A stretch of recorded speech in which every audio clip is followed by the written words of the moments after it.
going on, YouTube?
Thanks, man. I appreciate that.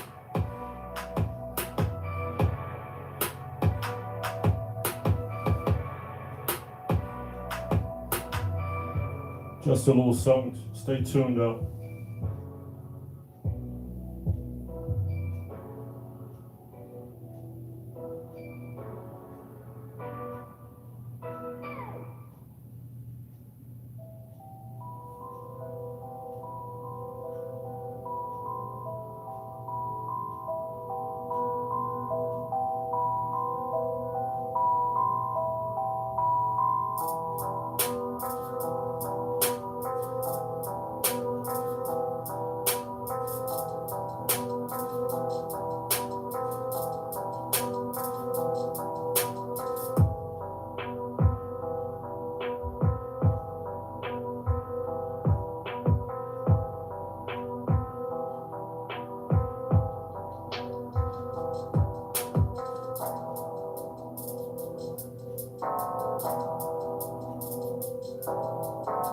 The rack to the left is for my mids and bass.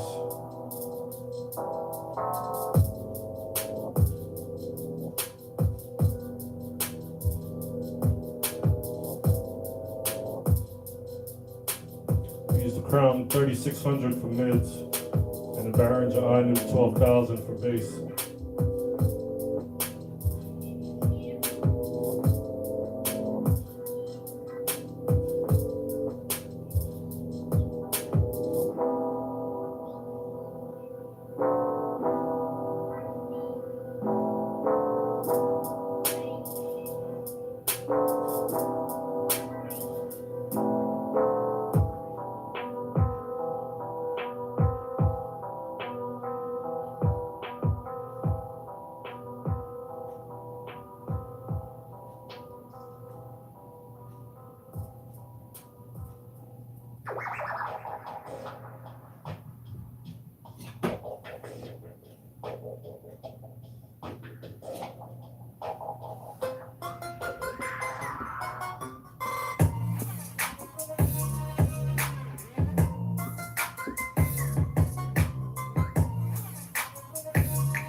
No, I'm not on 220 right now.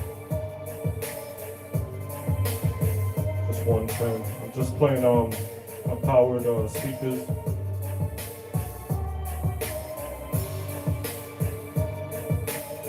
I have two EV ZLX playing right now.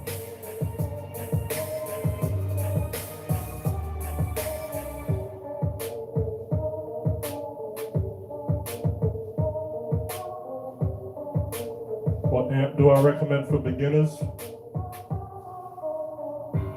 I'm gonna go with the Behringer Anu.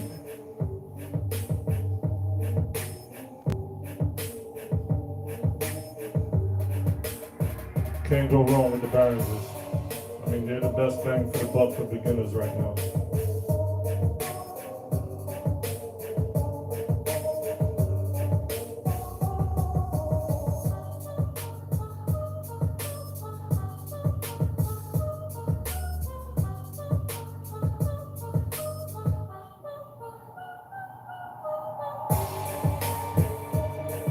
Now, I've never heard the bass balls, but from reading reviews and such, yeah, they're very good, you know, they're top level. Gotta have some money to spend on those though, man. They're not cheap.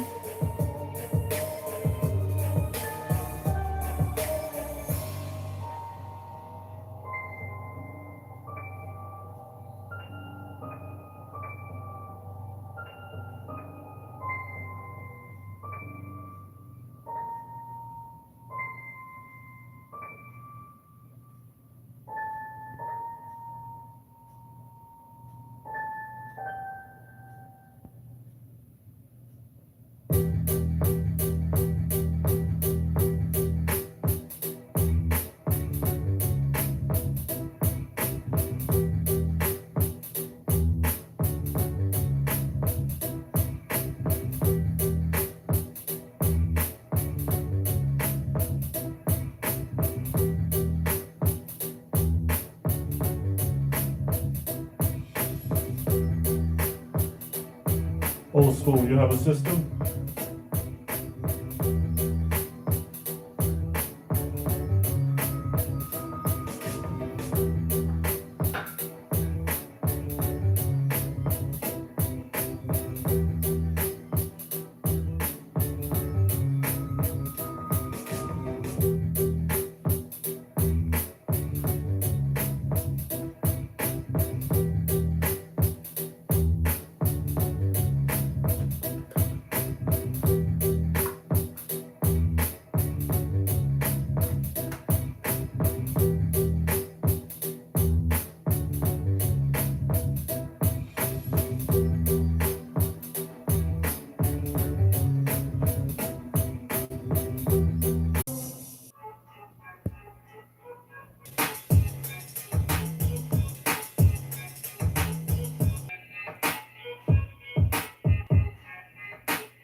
What's going on with this?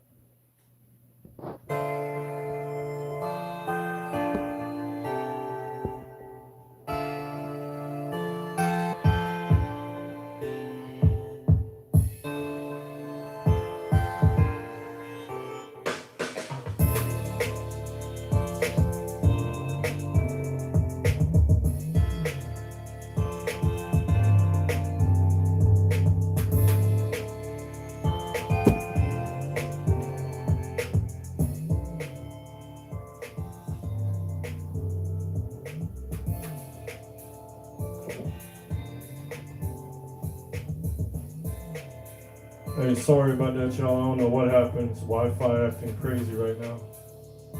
I guess it's peak hour in this area. I'm not sure.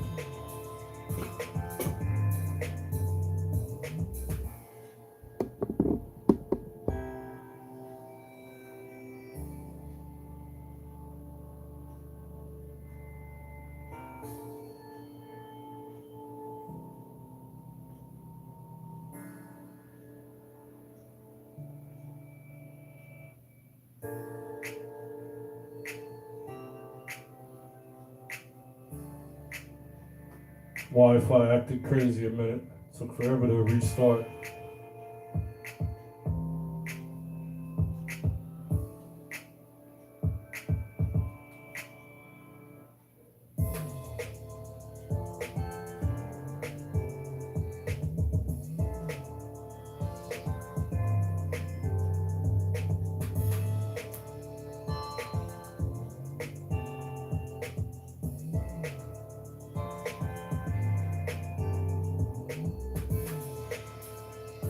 Should be all right now.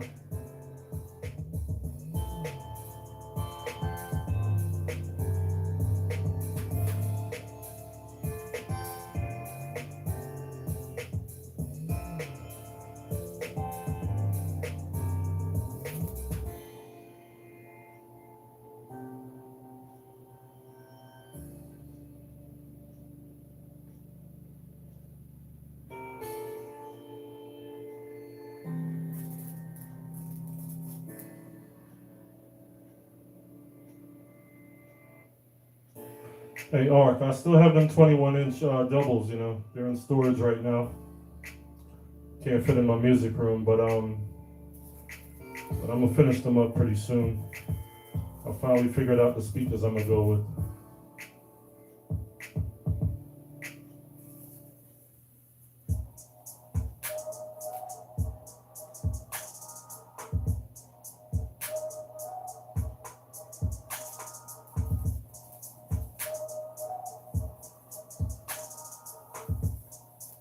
This COVID situation kind of put everything on pause, you know what I mean?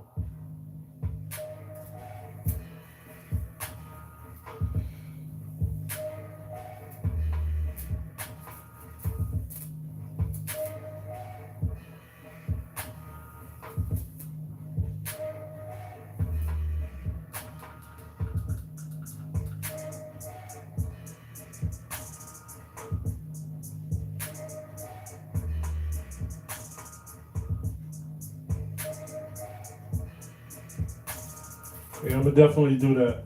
It'll probably be in the spring though. I got so many comments on those boxes, people saying, oh, they're wrong, they're not built right, they won't handle 21s.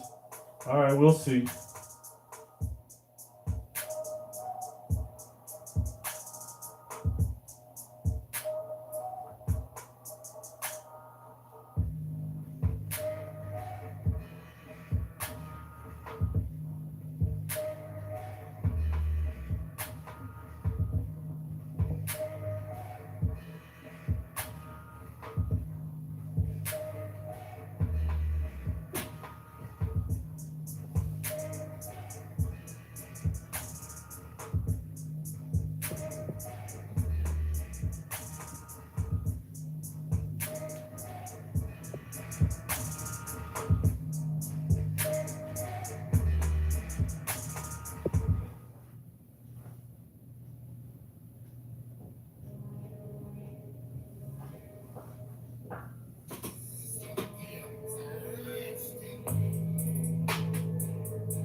Exactly.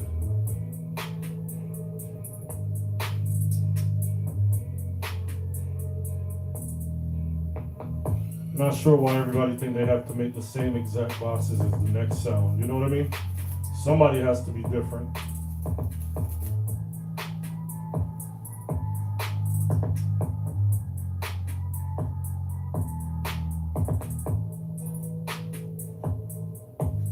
There's so many designs out there. I mean, it's ridiculous, man. I mean, but a lot of people, they basically go with the same designs. You know, everybody wants super scoops or Canadian boxes. You know what I mean?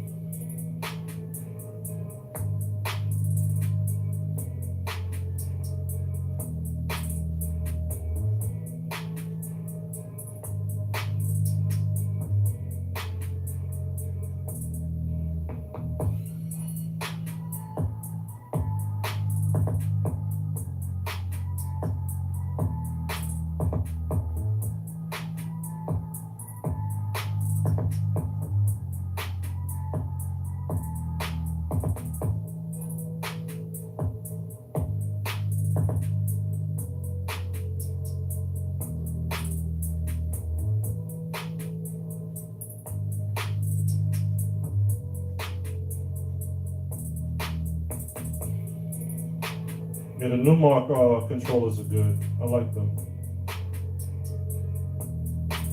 But it's like once you start using those, man, if you're like on somebody else's system, somebody who has like a Pioneer DDJ, it's hard to get used to the platter standing still. So that's why a lot of people just kind of stick with the Pioneer.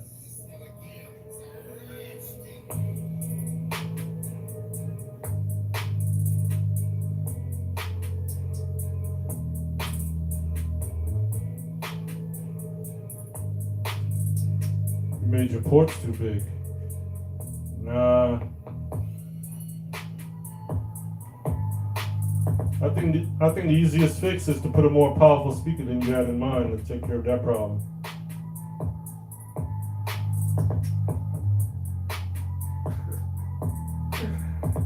Hey, look, just get a speaker with like a large X-Max. You know what I mean? Something that likes to push a lot of air, and you'll be all right.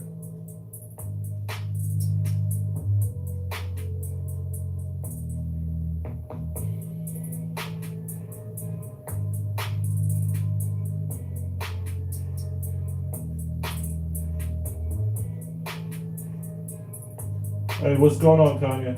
Yeah, WASI amps are shipping to the UK. Let's check the website, WASIENT.com.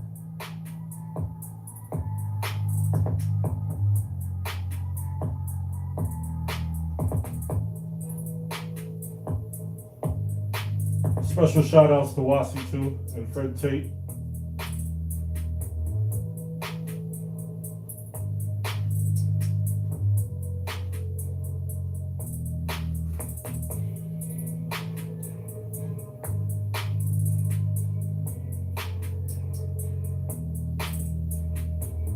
So who on the chat got a big sound system in here?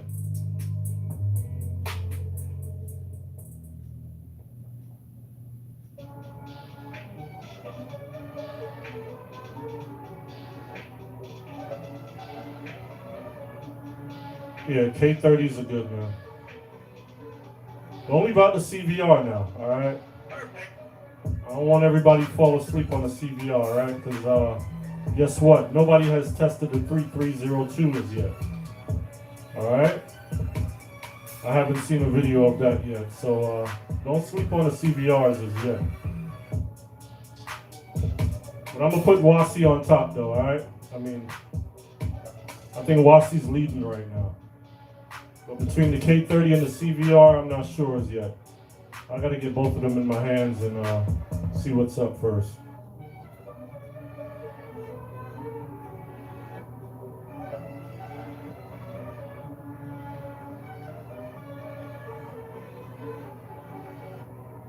Kanye, yeah, they don't make the 3002 anymore.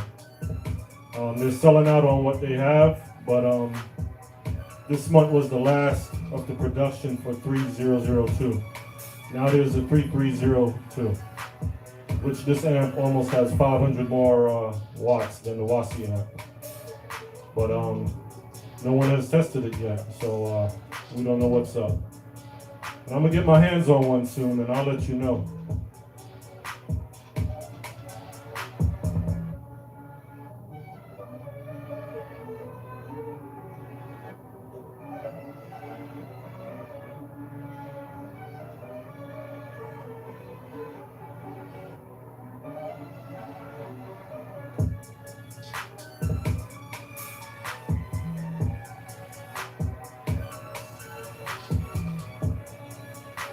Okay, Art. Yeah, Vegas are good. I wouldn't mind getting 2 EL Vegas and try to put 21s in them. That's something crazy I would do.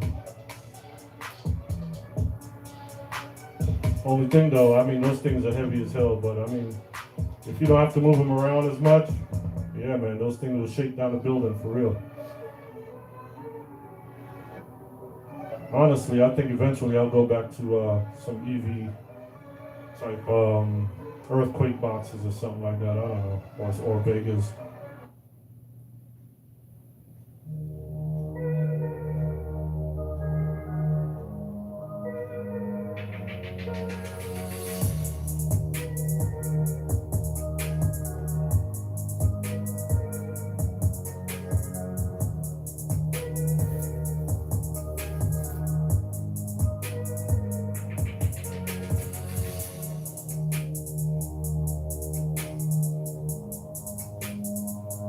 How would I rate my system? My system has a lot of potential, but it's still not where I want it to be.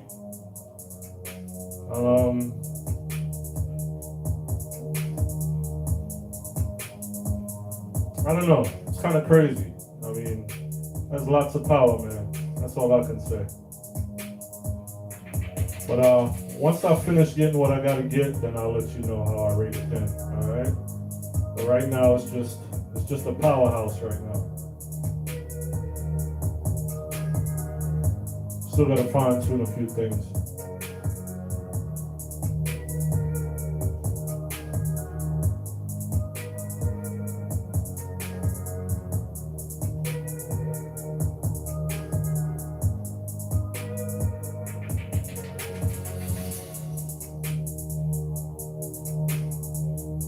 Okay, or what model do you have? The EL or the what is that? AB? And I think they have another smaller one, the junior one. Which one do you have? The AB or the EL or AL, something like that? I forgot.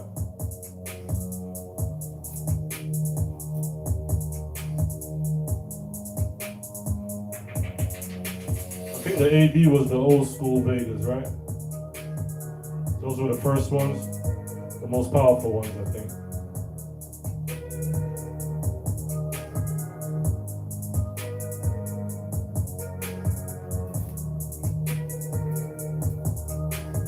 That's cool, Tech.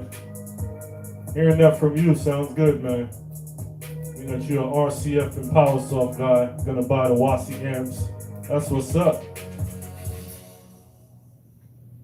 I'm guessing that last video kind of inspired you to get it, right?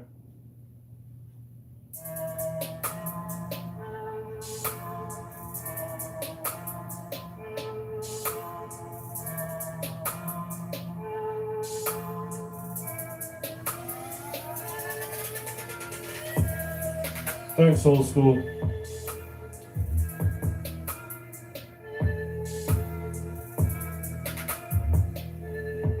Just got a few more amps to get. I'm up to 9 right now, so I think eventually I'll be probably about 12, and I can say, all right, I'm gonna stay right there at about 12. I'll probably just switch out a few.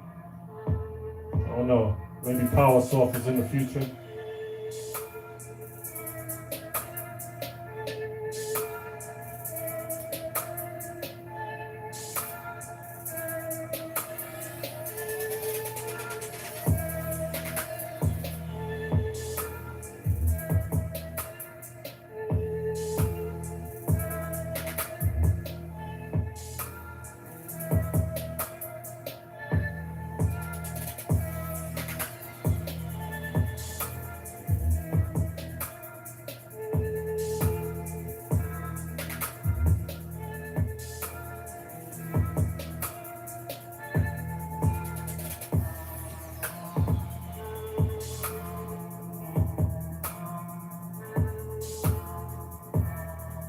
GL production.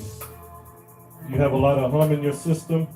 I would start with your power source, making sure everything is grounded. Because you got to remember, if you have like some older equipment, some of them require like a grounding type wire or something like that. And the main things that usually cause ground is your mixer. So I would start at your mixer and work your way down. And also, you could check on Amazon and get you a cable tester. They run probably about $40, where you can plug each and every XLR or quarter-inch wire into the tester, just to make sure it's good and all that. And also watch out for things like your laptop. You know, they got a little adapter box, little transformer, little pin type boxes. Just keep that away from some electronics. You know what I mean? Because that will cause a crazy hum too. You can watch my video on that hum, man. It was my laptop box that was creating a nasty hum. But you have to have a good ear to really, you know what you're looking for. But yeah, just start at your mixer and work your way down. Check your plugs, make sure that ground plug is not bad, because a lot of times you have like older equipment and that ground plug, from plugging it in and out, that little ground plug will get weak, you know what I mean, and start shaking and whatnot. So just wiggle every ground plug on your amplifiers and equipment, especially the mixer, and start right there. But I guarantee it's probably like a power situation. You know, one of those ground plugs, or if you have a power distro or something like that is not grounded correctly. But yeah, also get that XLR 1/4" tester also. You know, just to make sure you don't have some bad old cables or whatever, you know, lurking around.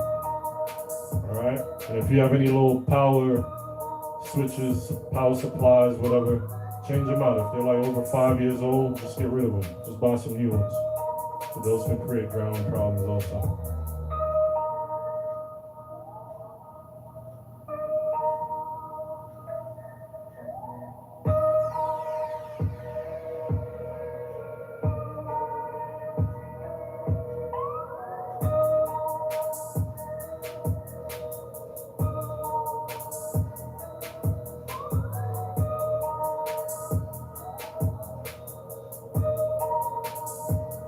All right, no problem, 3GL.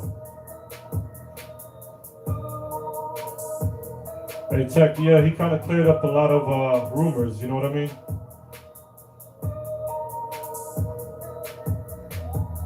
I mean, you can have a Honda and soup it up and put all the performance mods in there, and it's not a regular Honda anymore, you know what I mean?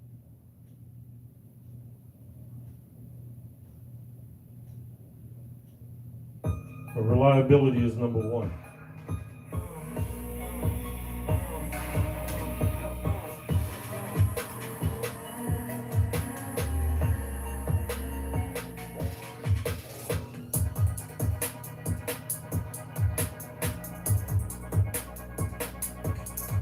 What kind of power software are those? 750. Jeez.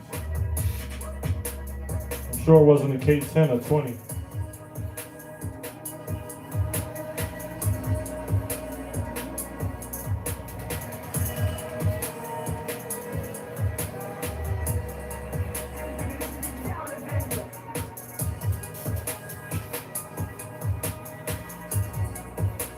Definitely, Kanye. That's why you gotta get you one, man.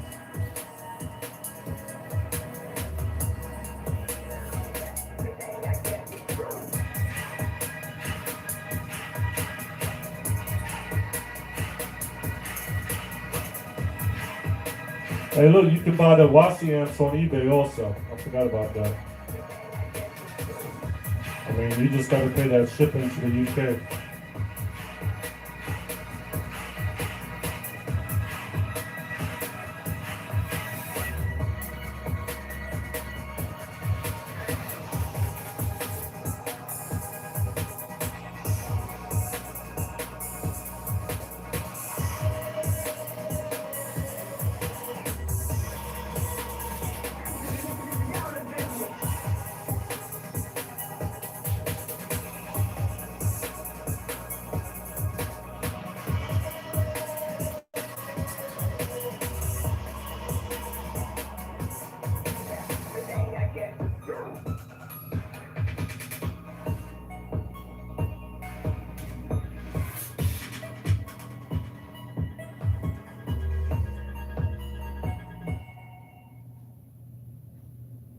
Where do I buy my amps from?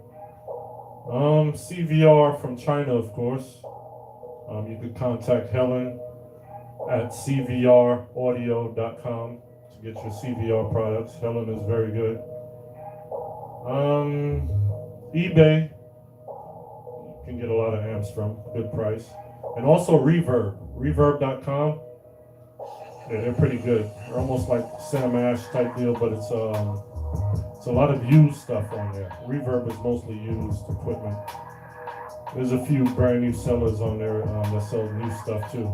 Like some, smaller music stores, they sell on there also. So reverb.com is pretty good. Or eBay, you know what I mean? And a lot of times you can make an offer, so you're not stuck paying the full price for anything on Reverb.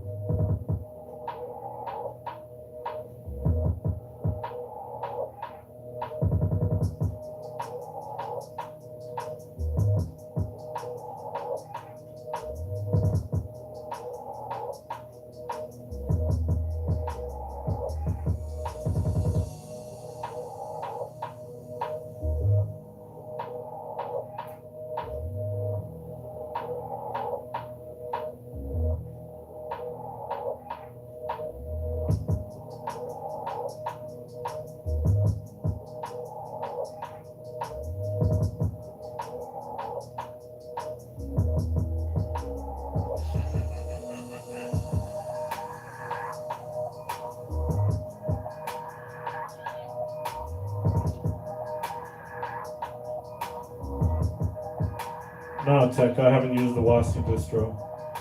I like it though, because it's got the PowerCon plugs. So you eliminate using those big 30 amp plugs and so forth.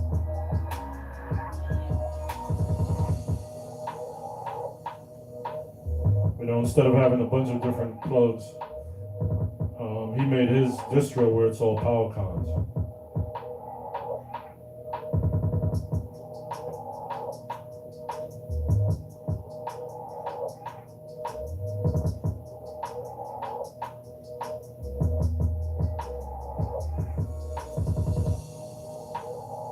Yeah, the K30 is pretty good. I mean, there's nothing wrong with it.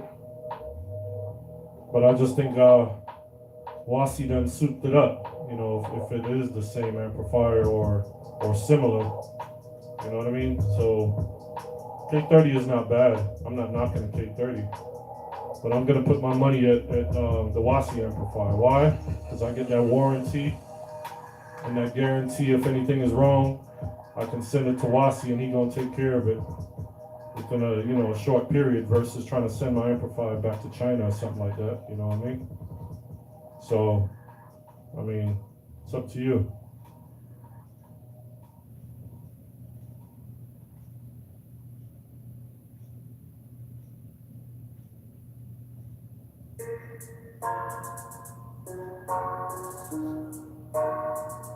Hey, old school. I'm old school too, man. Hey, look. I can't have a sound system without at least 2 crowns in there. You know what I mean? Those are like vintage collector items right there, you know? You can't have a bunch of cars and not have like a vintage car in the whole lot. I mean, that's just not right. They're heavy as hell though, and they do draw a lot of current. Just at idle, it's about 90 watts. So you figure just plugging it in and not even playing it, it's like having a 100-watt bulb turned on.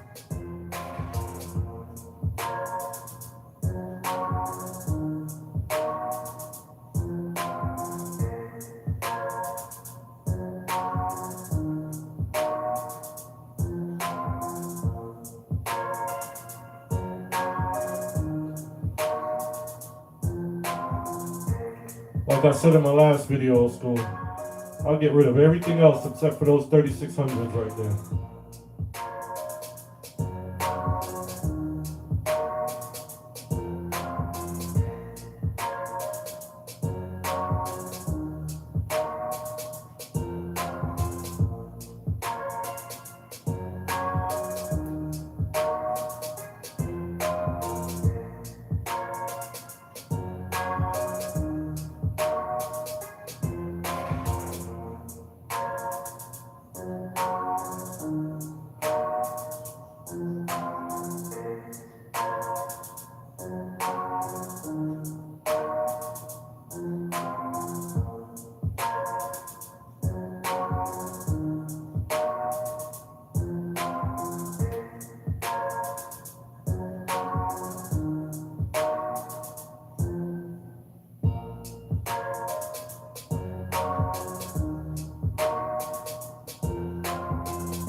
Why does Wi-Fi so slow today, but it's taking forever to see your messages.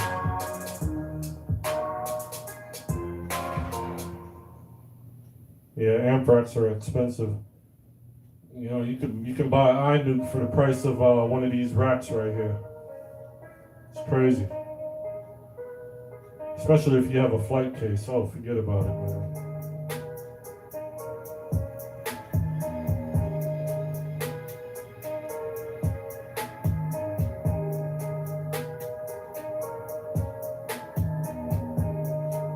Yeah, that's the 882 BBE.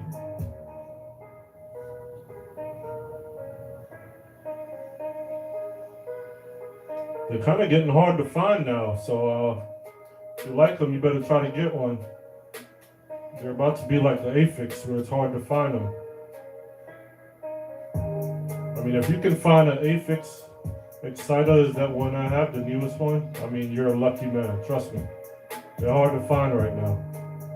So kind of trying to find an 882i DBE right now. I don't know. They're still on eBay though. You see them here and there, but try to get one.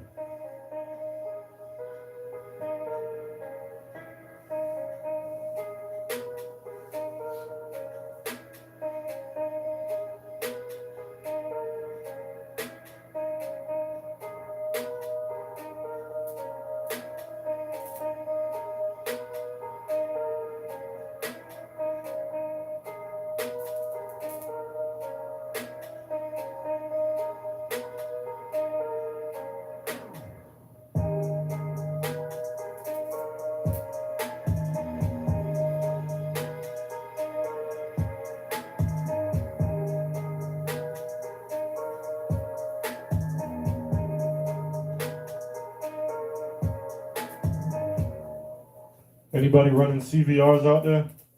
Any CVR owners? iNuke owners?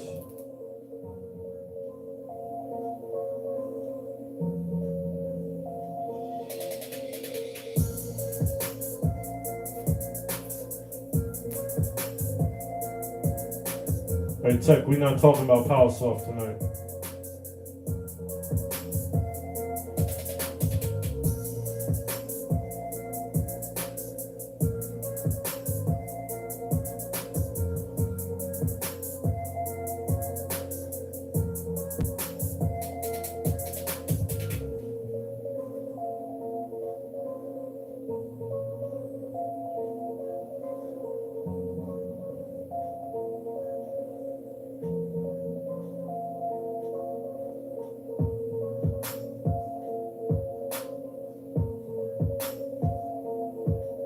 Oh, okay. The 482 is pretty good. The 882 just has more headroom, and I think it has the XLRs. The 482 don't have XLRs, correct?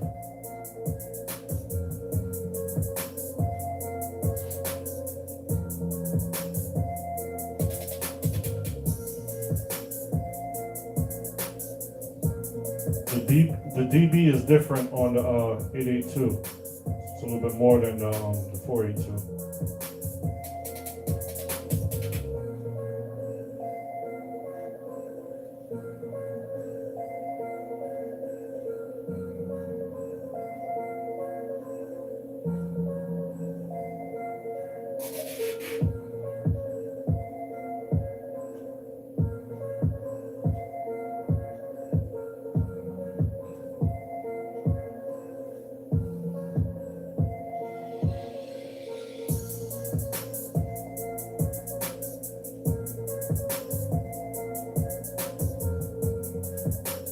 Actually, I did have a 482. I sold it as soon as I found the 882. Yep.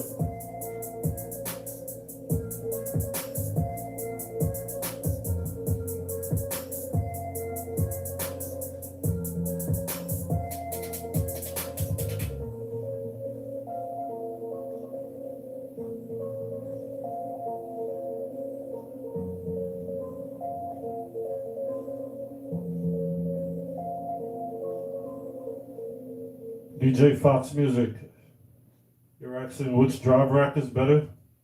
The PA versus 260? The 260 is definitely better as far as on a professional level, because you can do so many different things with it, and it has so many like different features and whatnot. So what it is, it's a 2 in and a 6 out. I believe the PA is only a 3 out, right? Or something like that. Yeah, you got highs, mids, and low end on the PA. But this right here is a 6. It's a 6 out. And you can configure each channel anyhow you want to. So it doesn't have to just be highs, you know, mids, bass, and whatever. I can use all 6 channels as a bass processor if I wanted to. You know what I mean? You can configure it any way you want. I can use that 260 just to play mids, and each channel will just play mids. Understand? Because you can set up the crossovers like independently, and you can set up the EQ independently also. So it's not a matter of, okay, the first two is going to be highs only and the second two is going to be mids. So that's why it's a little crazy to explain my system, that it is stereo, but when it comes to the low end, it's on a mono level. You understand? Because the last two channels, one is for bass and one is for subs. So I can independently set it up differently. And on my mids, one is mids and one is low mid. You understand what I'm saying? And on my highs, one is for tweeters and the other one is for horns. So it's stereo but mono at the same time, because I can set up the drive rack any which way I want to versus the PA. You can't play around with it like that. But the only thing nice about the PA though is it's colored screen, and you know you can route it to your laptop or tablet or whatever the case may be. You can also route this to a computer also, but it has a serial port. So you would have to get an adapter for USB and so forth to connect it. And it's more of the old, you know, the old style screen, you know what I mean? But as far as on a professional level, the 260 or the 360 is the way to go. And if you can get a 480, then that's even better.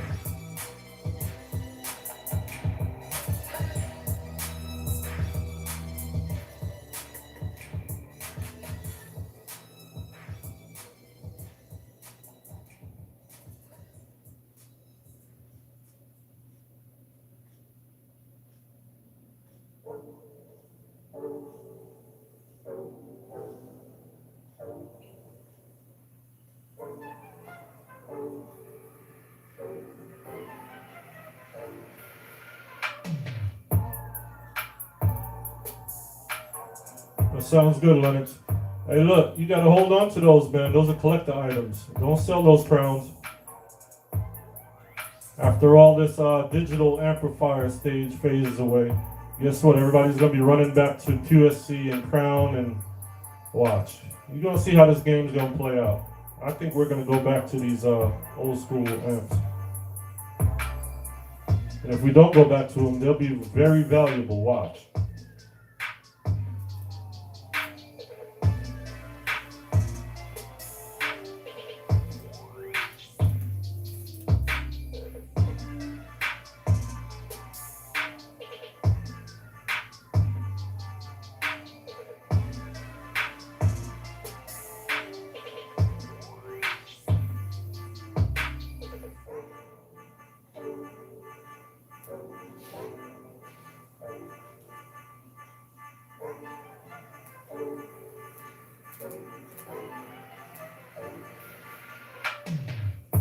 Just think about it this way. What's the life cycle on an LED light? You got 100,000 hours. Well, that's the way I compare these digital amplifiers to. You know, they all got a time limit on them.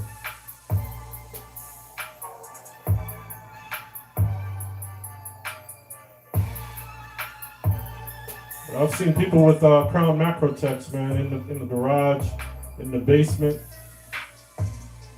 5-10 years, covered up, dusty as hell. Plug them in and they work. So, I mean, you can't beat that, man. These things are going to be valuable one day.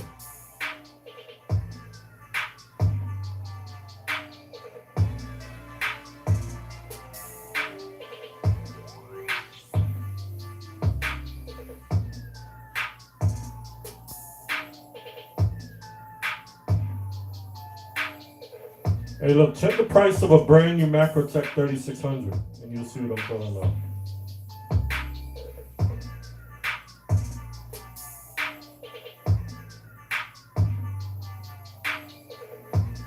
Oh yeah, Crest is good amps too.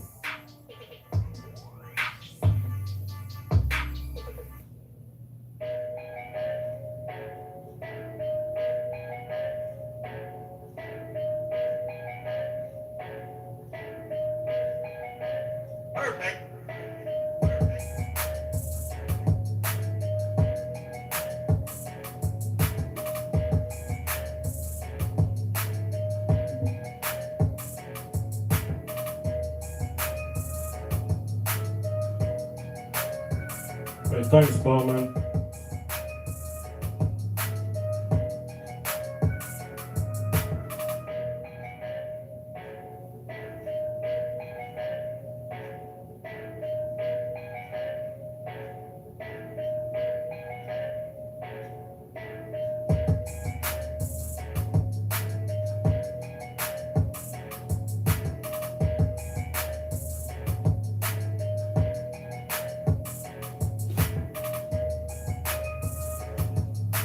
You can get some used crowns right now, not a bad price.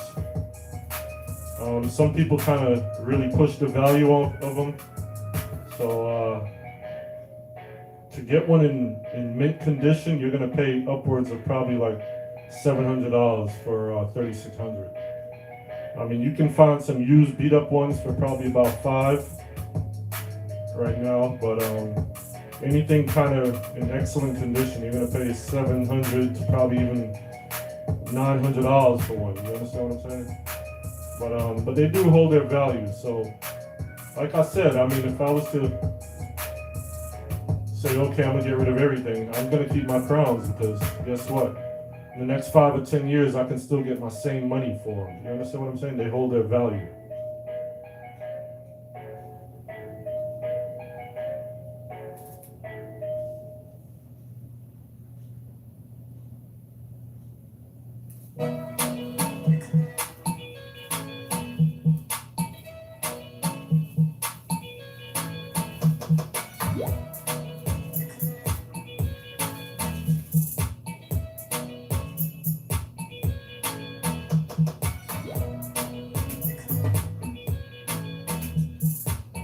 Yeah, I have a Rockville sub over there.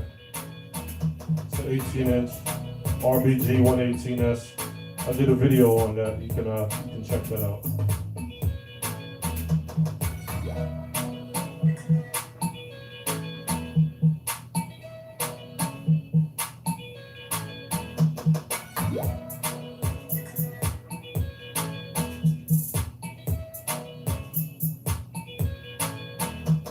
Who would win a clash between Liberty and Y2K?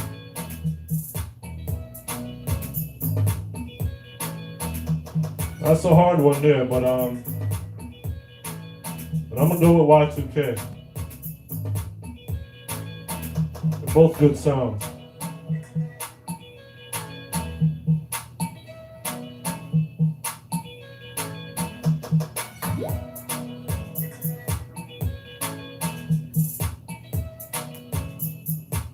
Is the crown better than PowerSoft?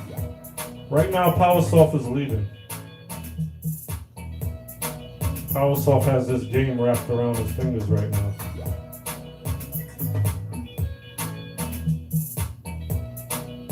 Not saying crown is bad, but depending on your application, what you want to use it for, great amplifiers. But the PowerSoft, when you're wanting real power, I mean, PowerSoft is the way to go.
What made me want to build a sound? Well, actually, I've been I've been into sound things since I was a teenager, probably about since '87, I think. So my brother-in-law used to listen to like, Addies and Downbeat and all that stuff. So I would listen to their tapes and stuff, and that would inspire me. You know what I mean? Kilimanjaro, Ricky Trooper, and all that. That would inspire me. And I just said one day I'm gonna build a sound system like them, and it started from there. You know what I mean? I just started buying like, one piece of equipment. As soon as I get a little bit of money or whatever, my money went all to equipment pretty much. So, it just started from there, just buying a cassette deck here, buying an amplifier there, you know what I mean? And I probably had about 3 different systems. I sold probably about 2 of them, here and there, just collect equipment and sell them and so forth. And I finally got back into it a few years ago and decided to build this system right here. So it's been a long road, but it's just instilled in me, to just love sound systems. So no matter if I put it down for 5 years or whatever, I still get back into it.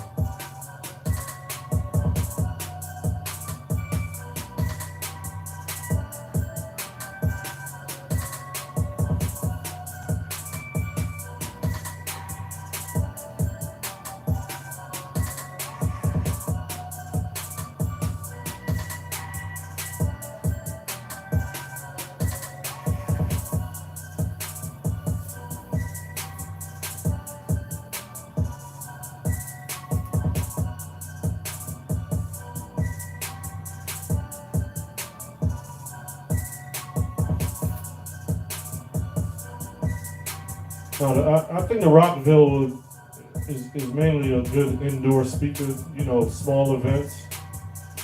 Yeah, like, if you're doing like a small party or something like that in a basement or a small hall, you can use a couple of Rockvilles and get the job done. It's not the best, it's a cheap subwoofer. If you're on a budget or whatever, it will do the job. But it's not something where you can keep a party with 2 of them for like 500 people. I wouldn't do that. It's not going to hold up. But if you got like 100 people or so, or even, whatever, small hall, the Rockville will get the job done.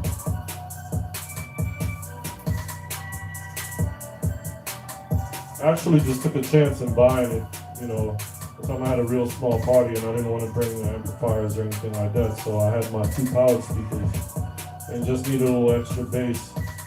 So I went ahead and took the chance and brought the Rockville. So that's how I ended up with it. But when I bought it, I was like, wow, for $300 and something, I was like, kind of impressed. So I was like, all right, this can work. Plus it's powered, so that was a good thing about it. But I wouldn't do medium or large events with it because it won't hold up. But doing something for like 5 hours or something like that, yeah, you're all right. Small enough, 50 to 100 people maybe, you're good.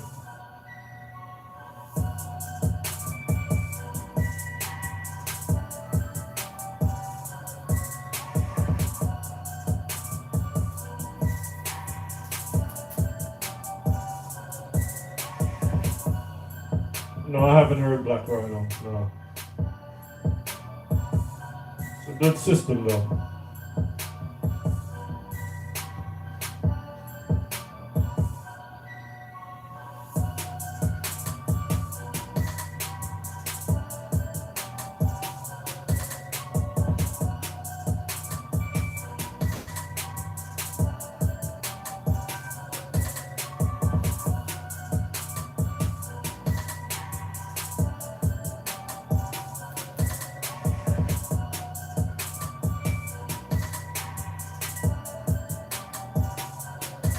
Hey Ballman, you're looking for some good powered subwoofers. Try to stick with like the EV or JBL. You know what I mean? Or even the what's that speaker? Yorkville. The Yorkville subs. All right, just try to get something decent and you know what I mean, call it a day. Something that'll last you a while.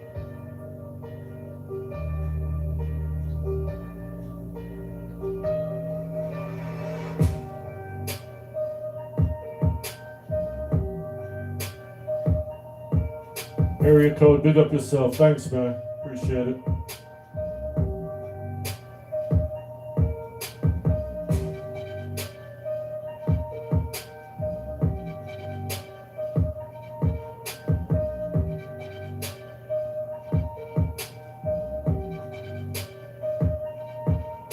Yeah, T-Don has a good system also.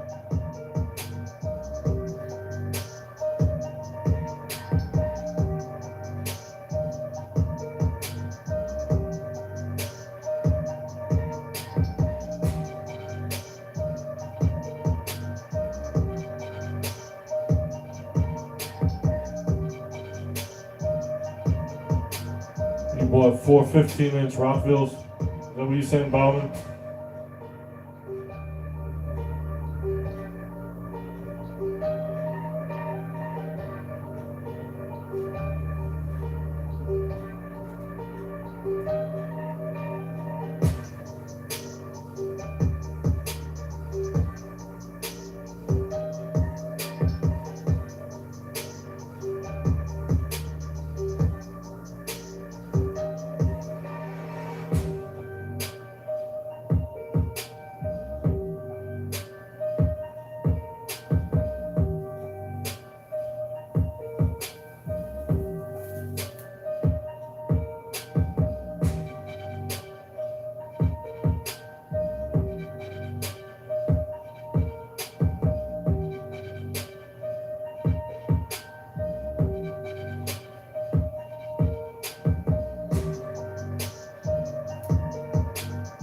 I'm gonna test the WASI amp next month, area code. Just wait until the holiday pass. And that new CVR 3302.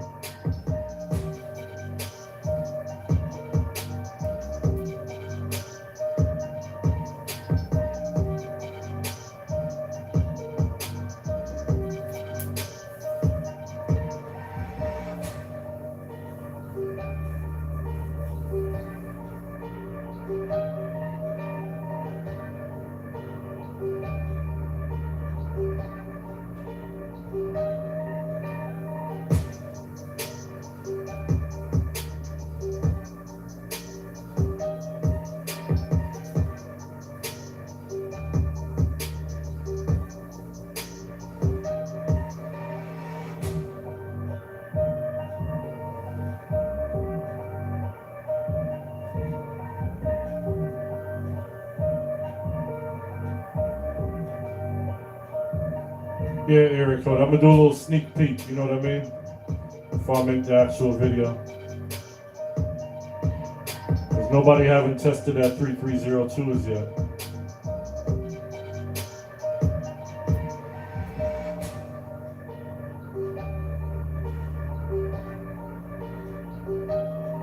Yeah, Kanye, Master Link's a big sound, man. I mean,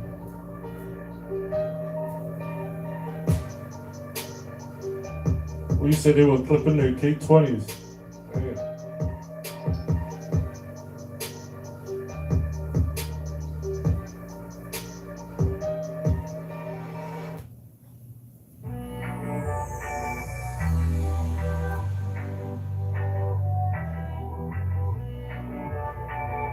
Yeah, RCF is good speakers too. You can't go wrong.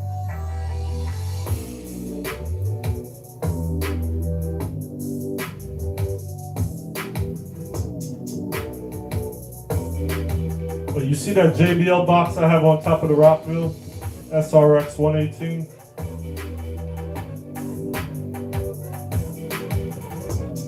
I mean, you can have four Rockville 15-inch speakers, and that one JBL will sound way louder than the 4 of them.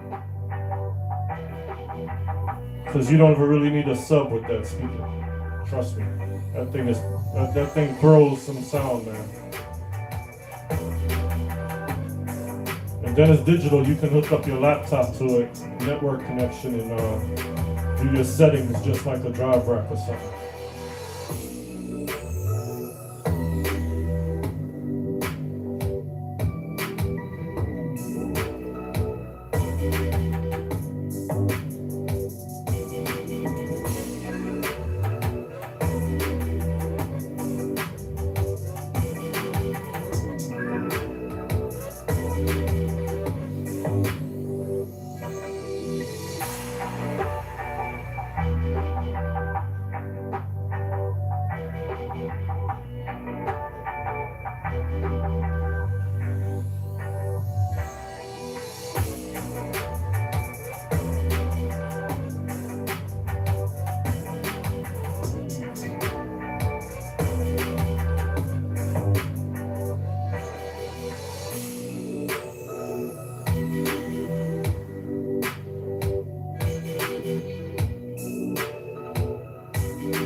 Yeah, I can understand their amps redlining in that schoolyard, because you see,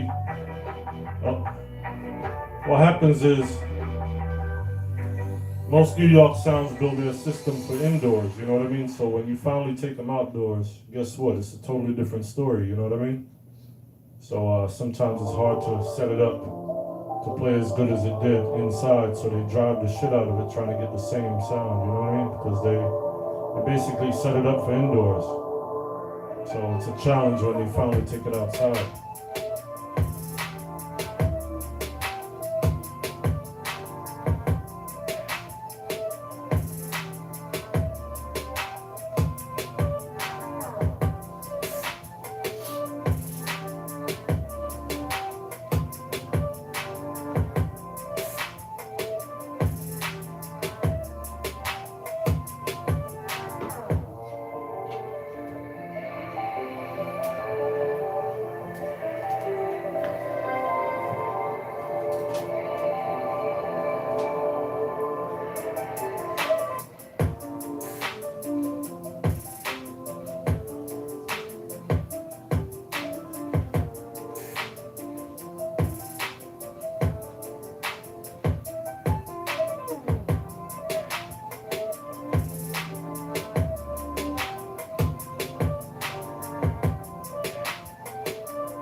Yeah, the CVR 3002 is good, man. I mean, most sounds don't need no more than that, you know.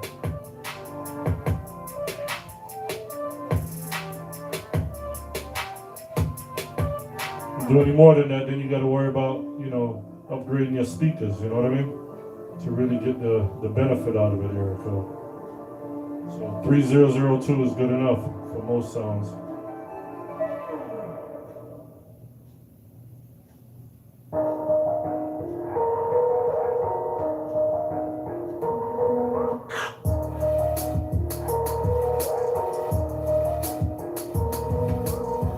Now, I don't know any UK sounds personally, but on like Facebook, I know like Politics, you know what I mean? Ben Wells, Father Clarky, you know what I mean? But I don't know them in person.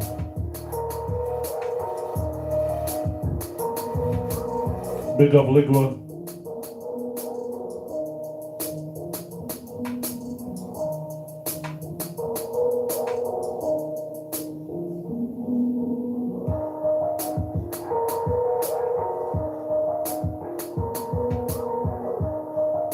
Okay, that's what's up, Lennox.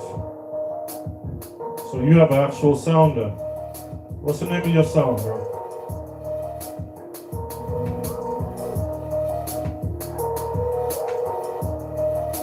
Are you a class sound or are you just a juggling sound?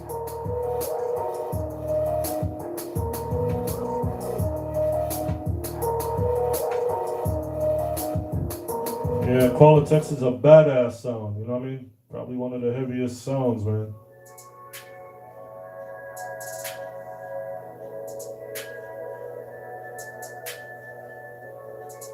I hear Cutty got the killer bass shaking down buildings in the UK.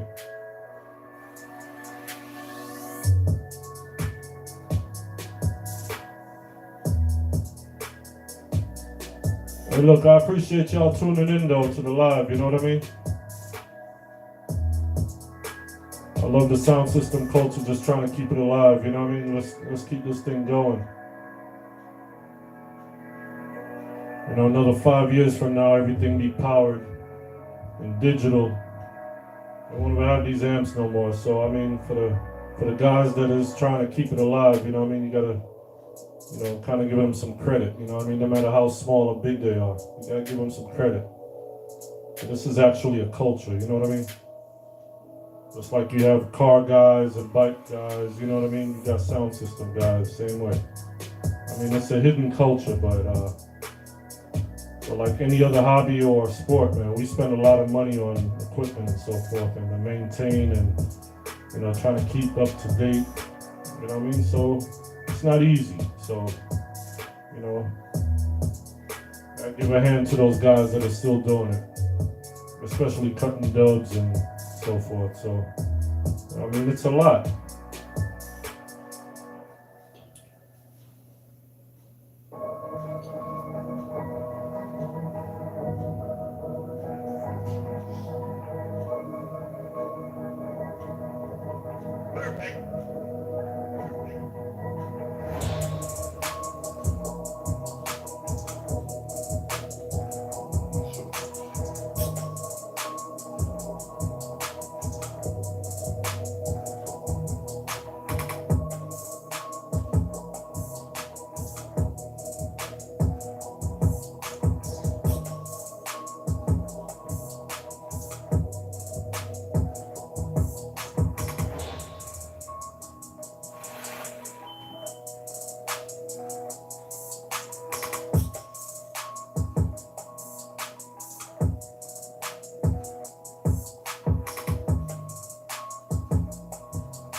Yeah, you gotta love that ear ringing, man. I mean, sound ain't playing good if your ears ain't ringing at the end of the night.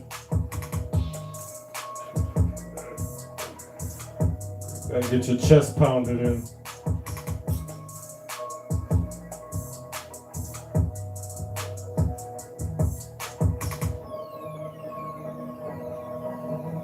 A lot of sounds now, they're just building for quality. They're not worried about all that heavy bass anymore, though. Me, on the other hand, I want the heaviest bass.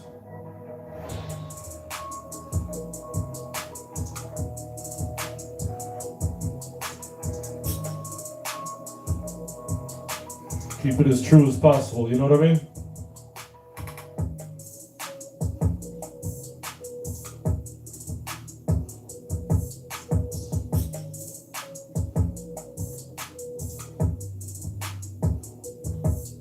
Yeah, Connie, I've heard of them too.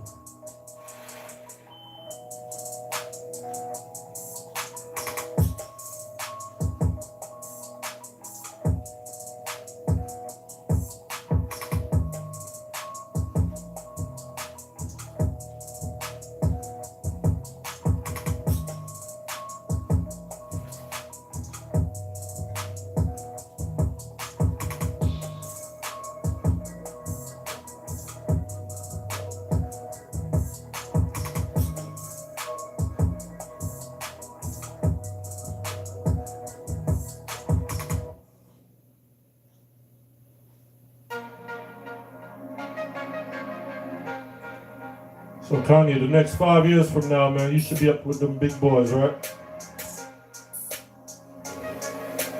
Pushing some power soft.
Yo, that sounds good, Kanye. Yeah, man.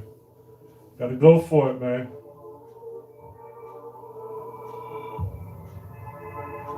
It ain't nothing but a little knowledge and buying the right equipment.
They have the PowerSoft X4L, man. Check that out.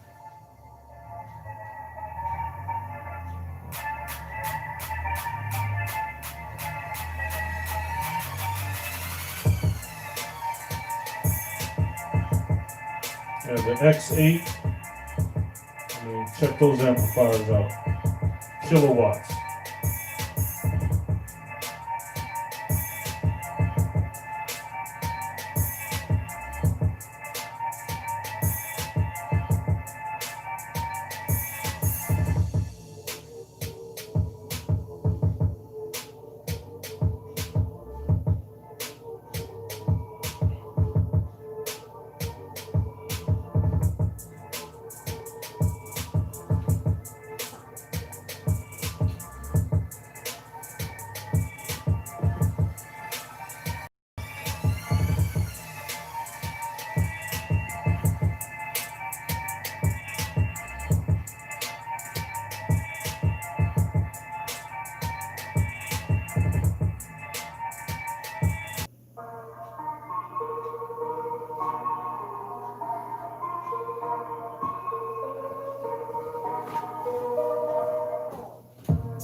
Yeah, the PowerSoft X4L.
Hey, what kind of amplifier did you say you have again, Kanye?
Yo, Heartbeat, what's up, man?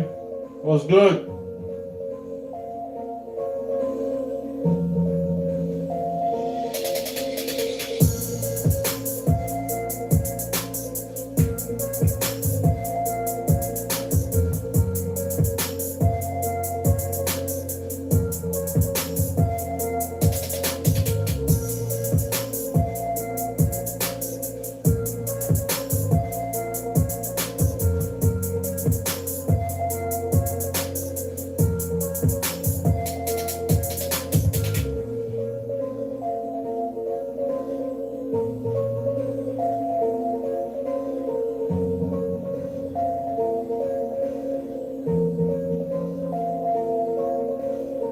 Thanks, man. I appreciate that.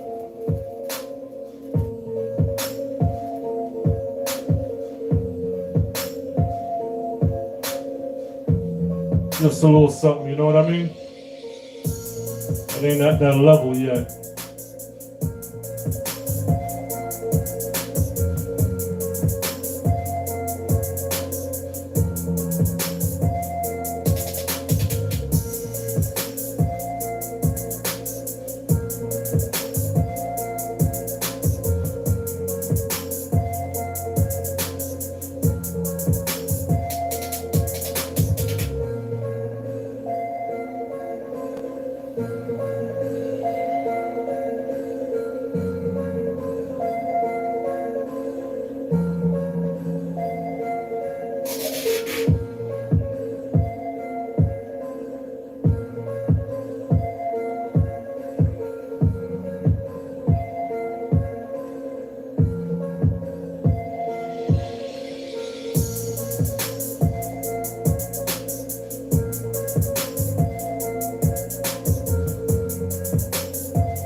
I can't wait for outside to open, man. Trust me.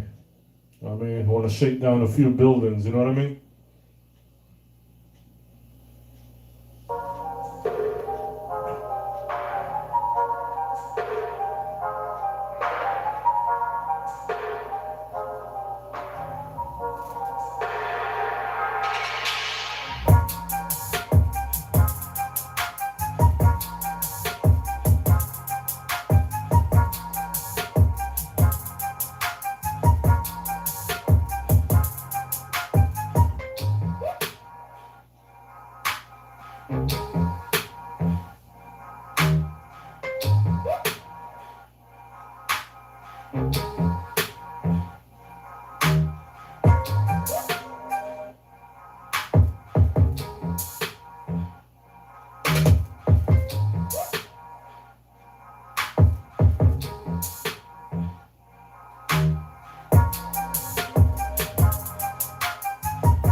Those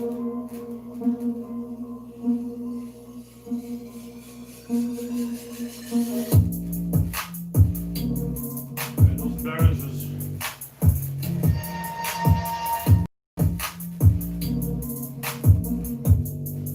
those bearings are pretty good, man. Can't go wrong if you want to build a little quick system. You know what I mean? On a budget. You know, they'll get you to that level quick, you know?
You can go with like a Mackie board, you know what I mean? If you want like a analog mixer or something like that, Mackie is pretty good. And if you want like digital, I'll go like Allen and Heath. If you're on a budget, the Behringer X32 boards are not bad. Those are pretty good. The X32 rack is really good.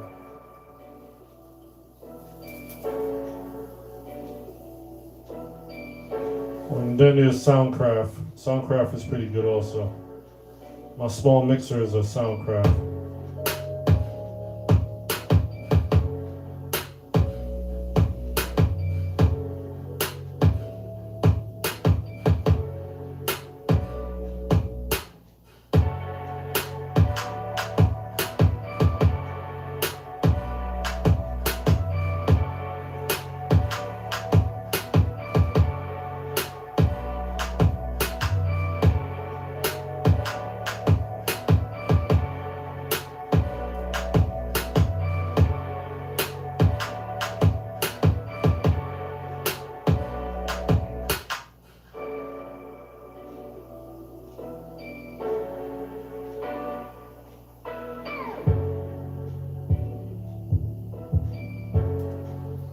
Price on which one? The Allen Heath or the X32?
Can't go wrong with the Mackie board.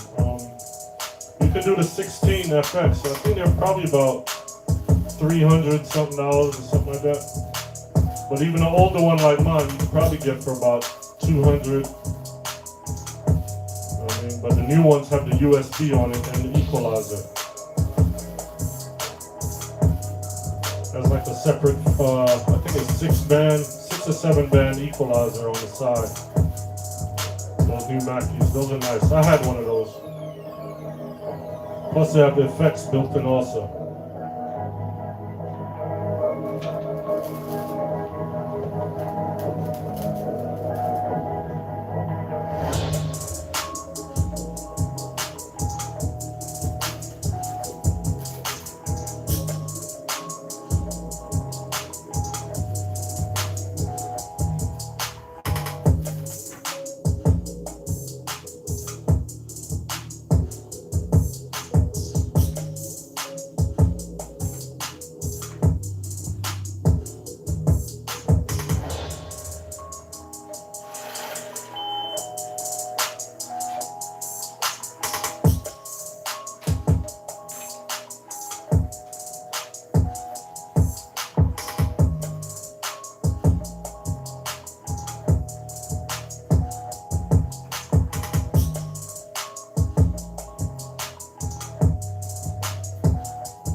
Missed out on one for 40 bucks.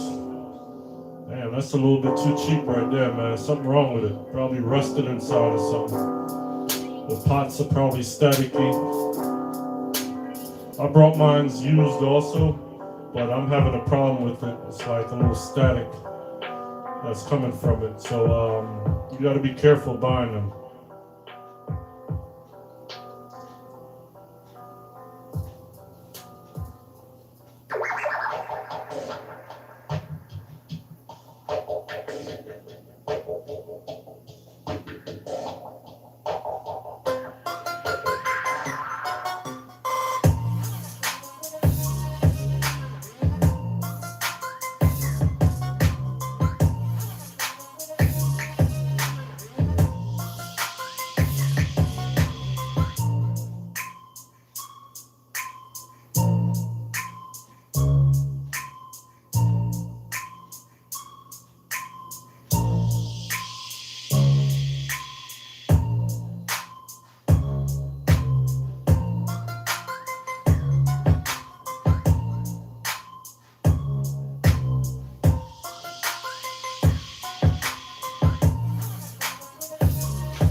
Thanks, Trust. I appreciate it.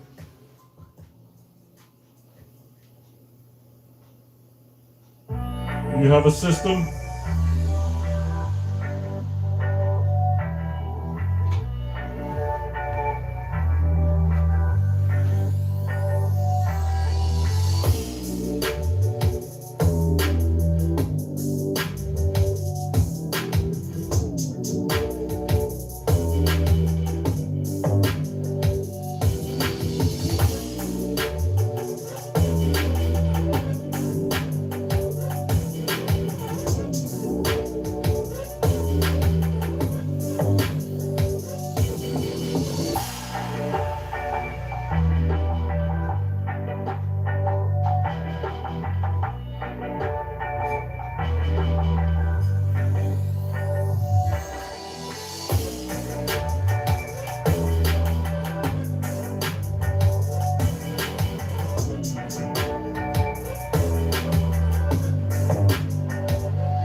Yeah, they have a spray for static. Deoxic works pretty good too.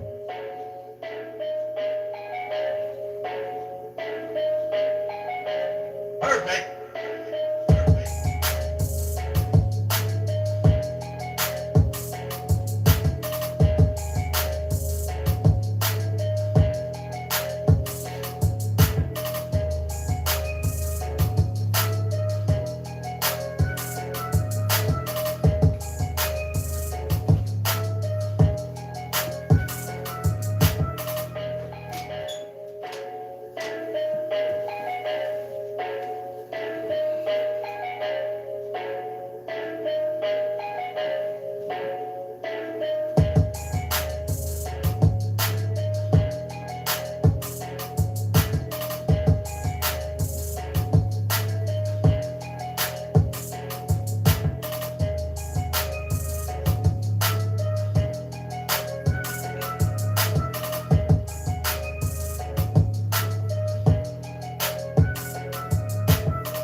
Yeah, you can try that too.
Yeah, that's a good deal, man.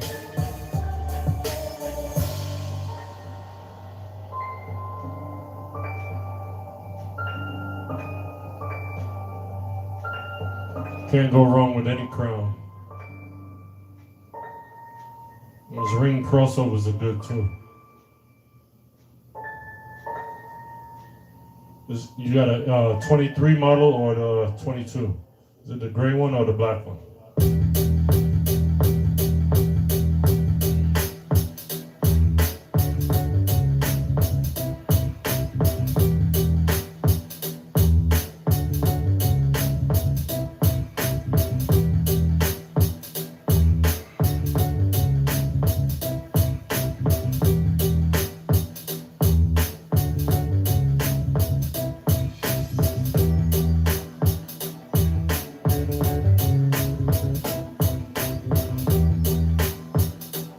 Yeah, the gray ones are the good ones.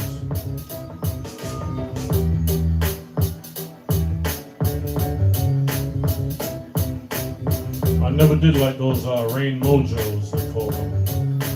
Those seem like the beginner models.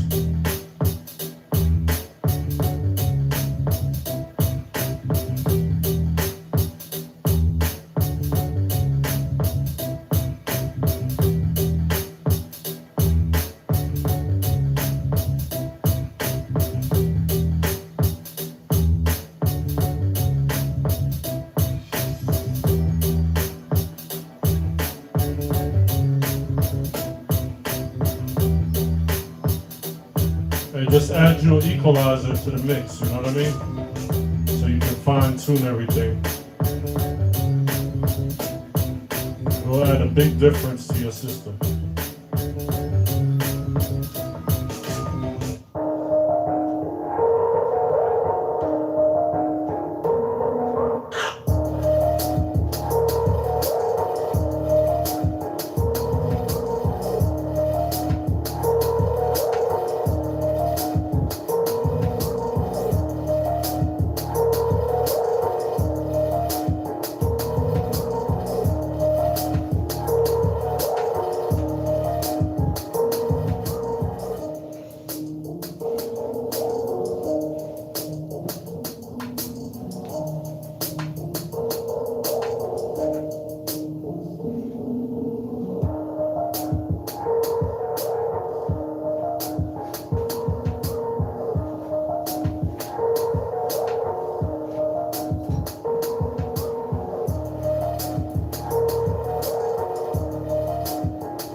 Yeah, I never had the Mojo, so I can't really knock it, but those other ones, the 22, I think the 23, the 4-way, 5-way ones, yeah, those were really good, man.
This live is crazy today, man. That joint just cut out whenever it wants.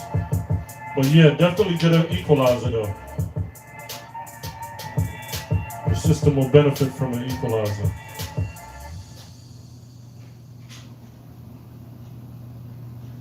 You can't just run a mixer and a crossover, man, and amps. You know what I mean? You gotta put something in between there.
What kind of amps are those below the QSC? Those are Behringer Euro Pro. The top one is a 2000, the bottom one is a 4000.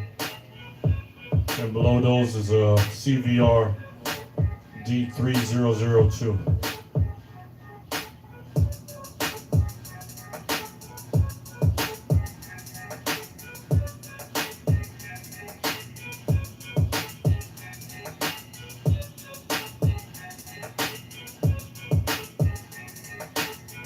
Those are good starter amps also, but I use those for highs, the Euro Pros.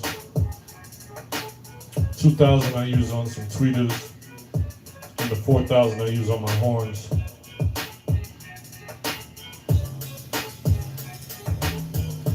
So as you may hear, 2000, yeah, that's what is rated at 2000 watts. And the other one is 4000 watts.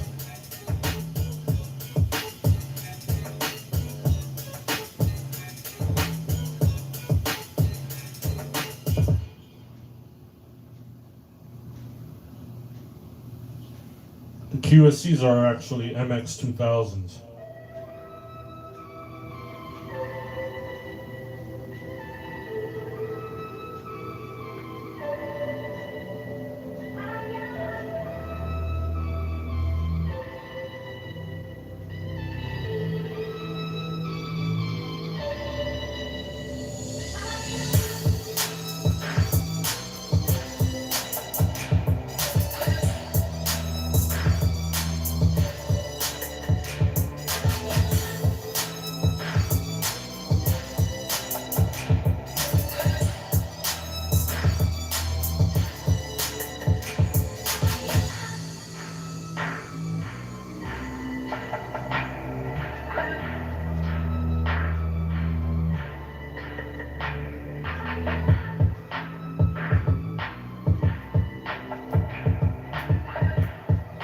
If it came down to it, I use those play highs as well.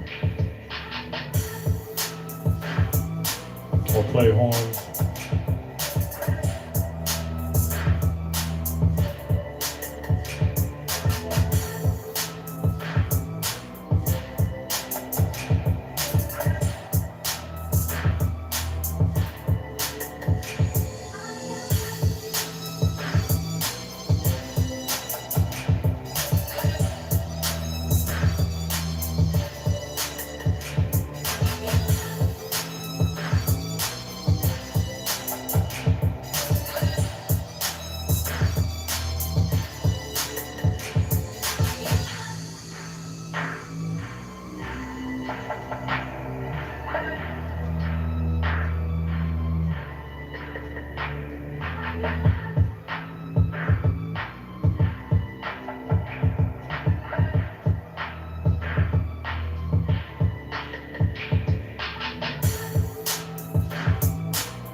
Father Clarky, what's up, man?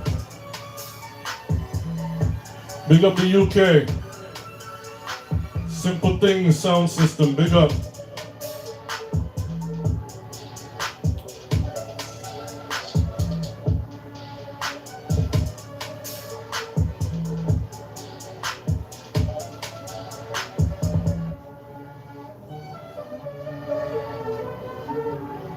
Old school. I primarily do like private events right now. Not really much into the dancehall vibes, you know what I mean?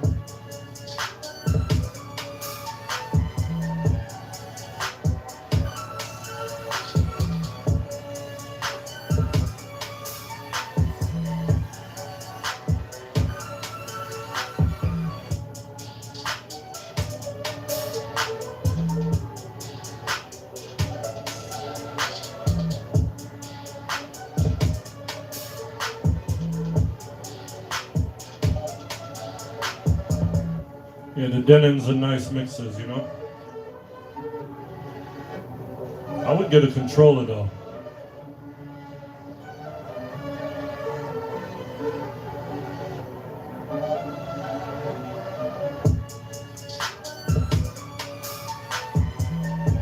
I appreciate the simple things, you know what I mean? We gotta keep this culture alive, you know? It's a little simple little thing, you know what I mean? Nothing crazy. Help out the youths, them, you know, the beginners. That's the only way we can make this thing continue, you know? I'm sure you remember the days of trying to figure out what amplifier to buy, what wire to buy, what kind of box to use, you know what I mean? What kind of mixer to get. I mean, I'm just trying to help out, you know what I mean?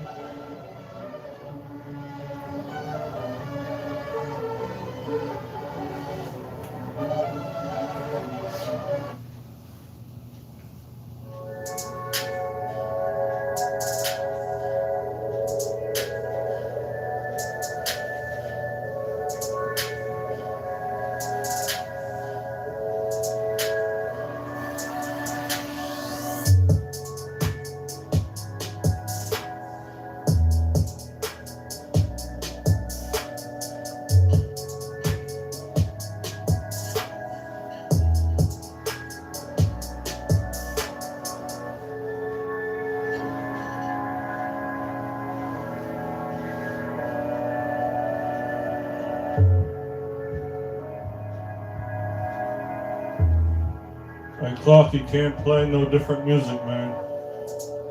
Tried playing some dub the other day. You know what I mean? Some roots dub.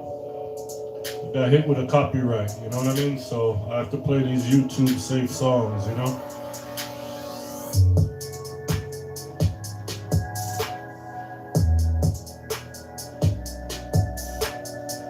Yeah, that's a Clark Technica.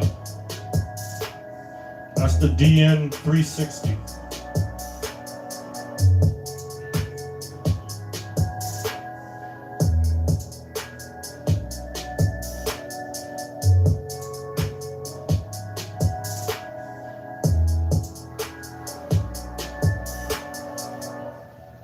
That's one of those original UK EQs, ain't it?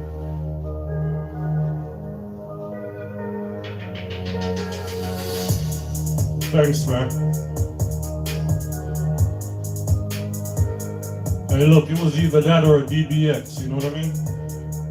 I have a DBX, but you know, everybody says Clark Technica is the way to go, so I'm mixing the old school with the new school, you know?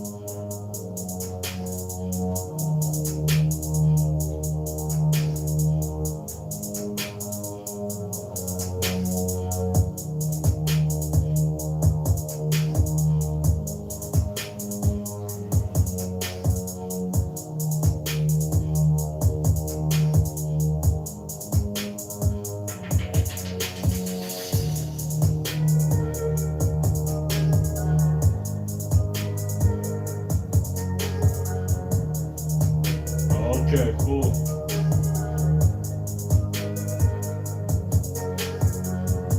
Yeah, that new hip hop not for us old school folks, you know what I mean? Kind of hard to catch on to that, so We leave that for the younger generation.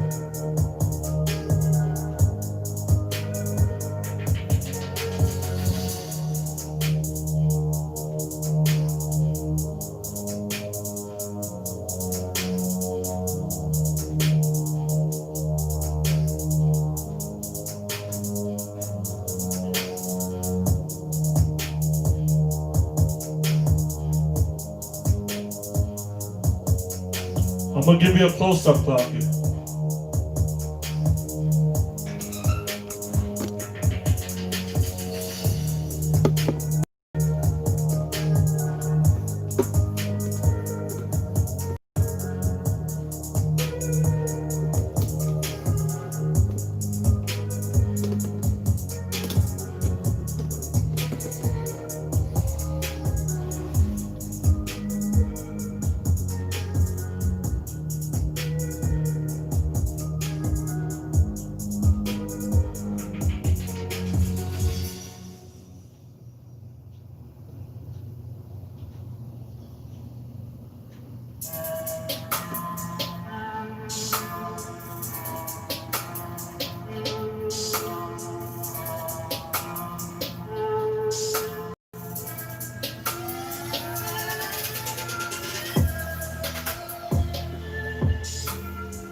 Yeah, the BSS is really good too. Yeah, those are the original EQs before DBX come about, right?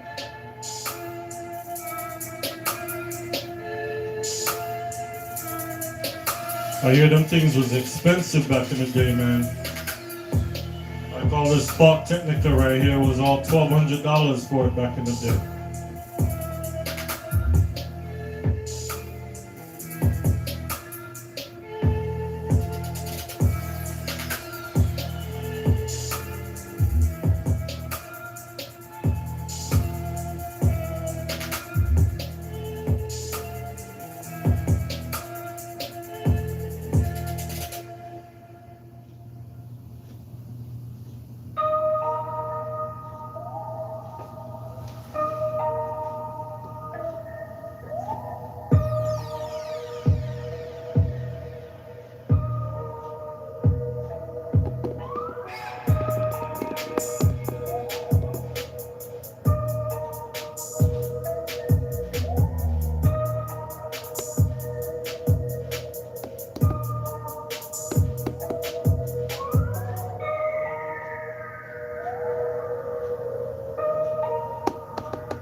Yeah, I can imagine building a sound system and say that you don't get the best equipment, man. Jesus.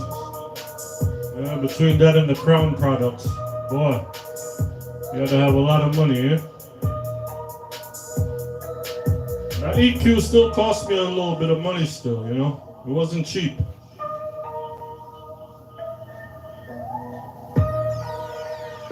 That thing's solid too, man. Have a good weight on it.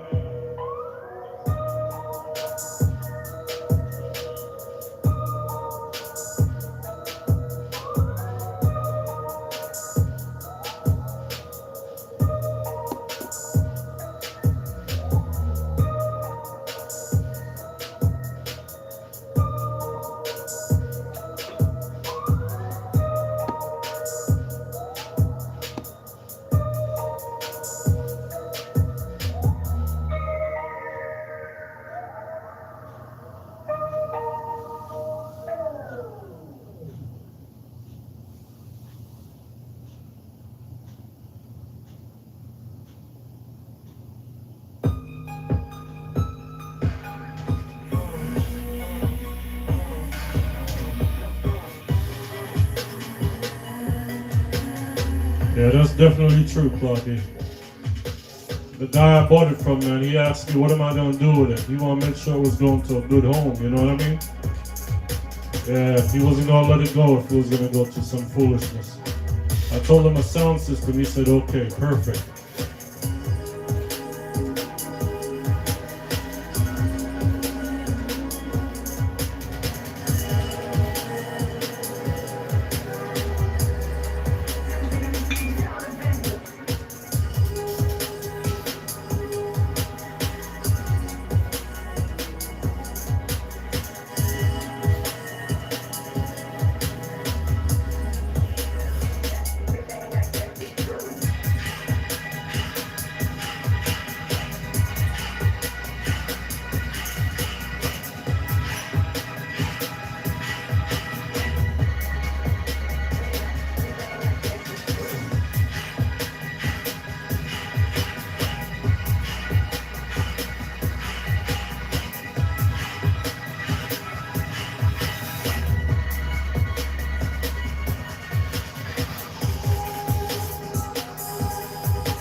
Old school, you know what's good? Try to find you a Crown preamp.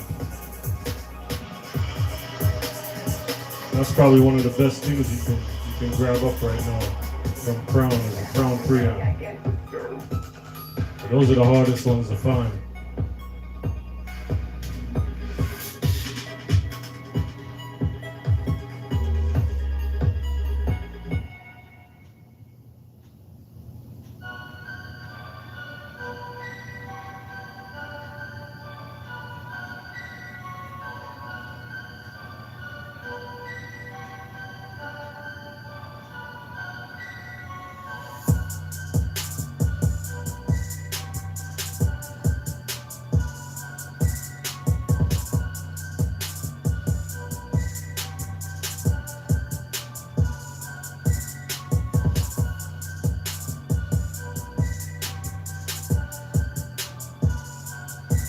Yeah, they're hard to find though, Fluffy. I mean, you know how long I was looking for a Crown preamp? I can't find one, man. And when you do, the price is ridiculous. You know what I mean? We don't want to spend that type of money, but I mean, they're hard to find. And that's what I say about these Crown Macrotech 3600 and the 5000. You watch, you're going to see how hard they're going to be to find, man. It's going to come back around again.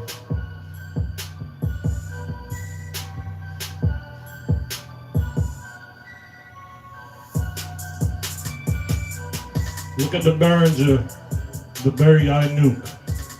That's so hard to find now, you know what I mean? Because they don't make them no more. So just imagine the next couple of years when you can't find them. The price gonna go up, you know?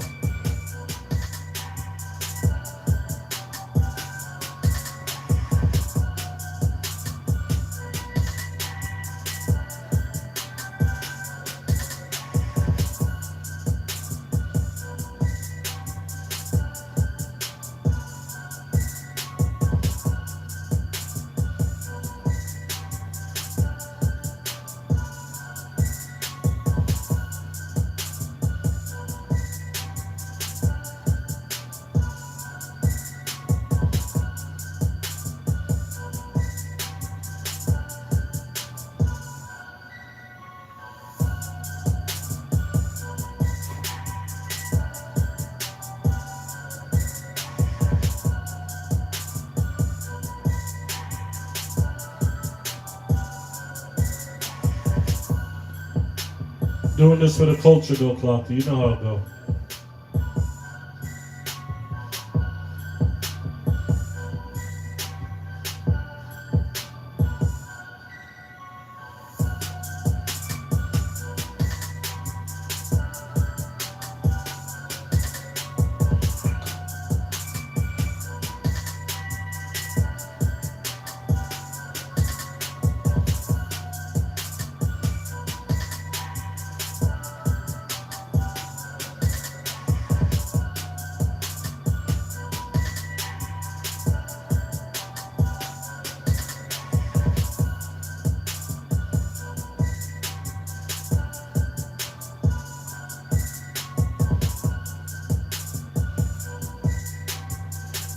Yeah, the real sound people know about the crown them to keep them, you know? But these guys that won't get these lightweight digital amplifiers, they don't know about that. So they try to sell them real quick so they can buy, you know, the lightweight 1U amplifiers, but they don't know what they have, you know what I mean? They're heavy still, but picture it. They're about what, 55 pounds for the 3600. So that really ain't too bad, you know what I mean? Because even like the CVR is not light, like the iNuke. The iNuke is probably the lightest amplifier, man. You know what I mean? So it's not too bad when you think about it. It's solid though. I mean, you drive a truck over the crown and it'd be all right. You know what I mean?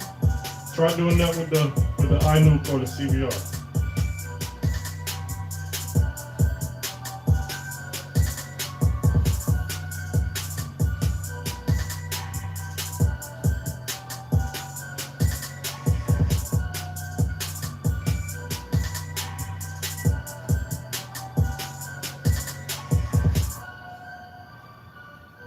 Anybody have a Crown preamp for sale though, let me know.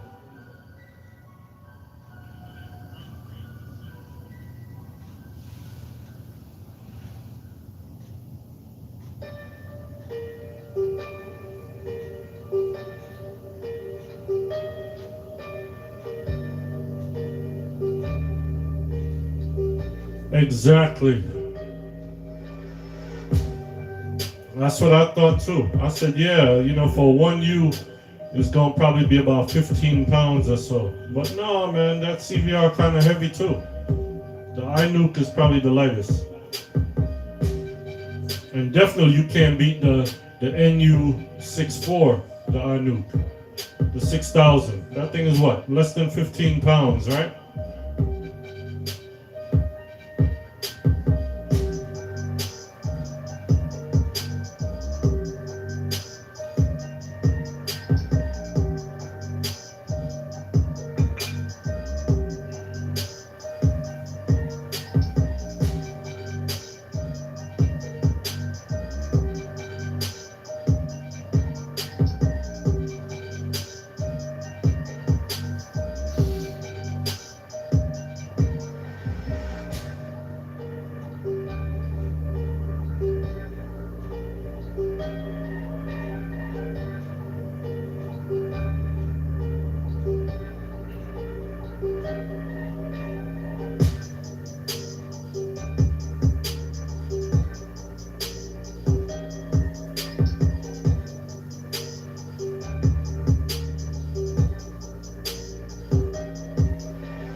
Hey, Clarky.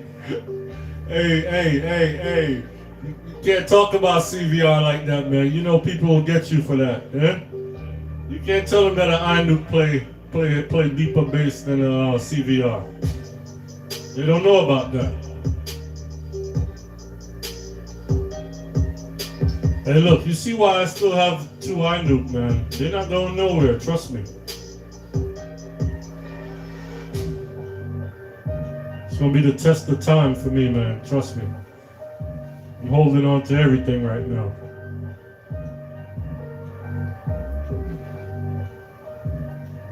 And look, I'm sorry I didn't get rid of my NU6000. Trust me, that was a good amplifier too.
Okay, old school.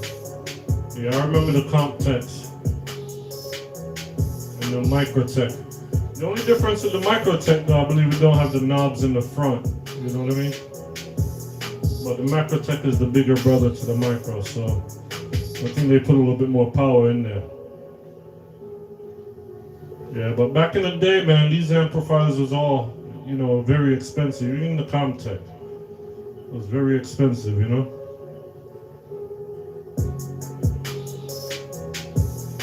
You remember the Crown DC amplifiers, DC 300? Man, that thing was probably about 300 watts, man, but yo, they played good.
Hey Clarky, let me show you the box stem that I built, man. The mid-range box stem, 4-way.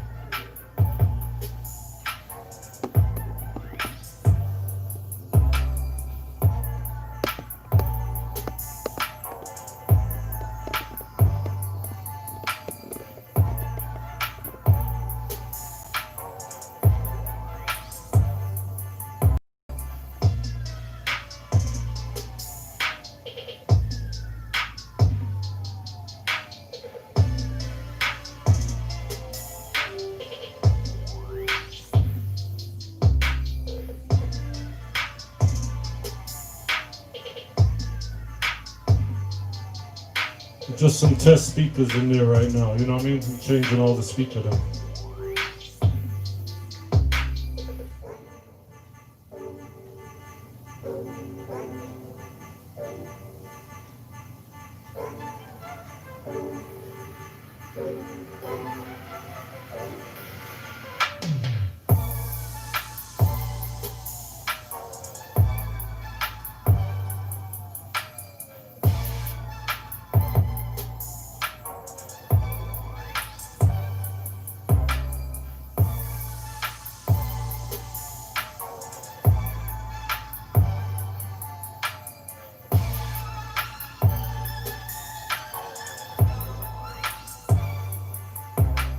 Yeah, that's true, Clarky.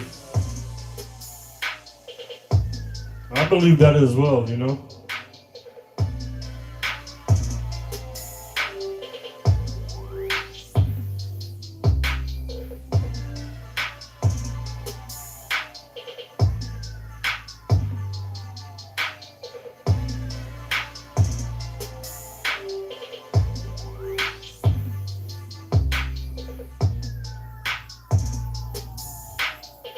See, I listen when you UK soundmen talk, man, because y'all are used to that heavy bass, you know what I mean?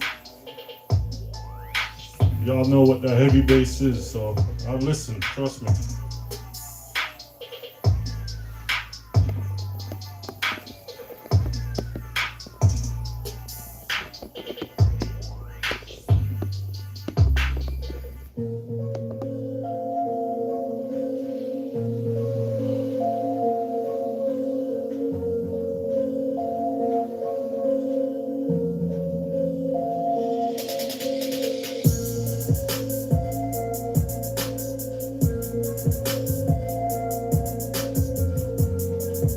Thanks, old school.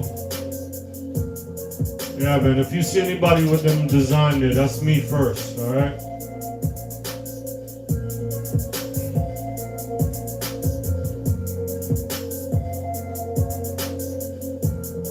Still have an old school Marantz receiver. Yo, the Marantz receiver right now, yo, you can get some money for that, man, trust me. It depends on the model. I see them going for $400, man.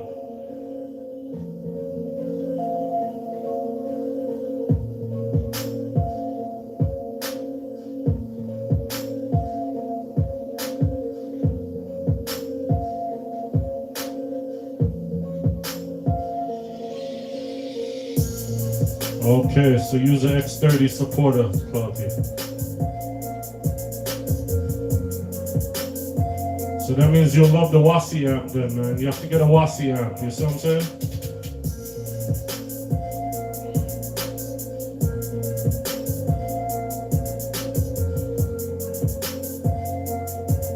Anybody in the UK have a Wasi amp?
I hear you, Clarky. So you deal with reliability too.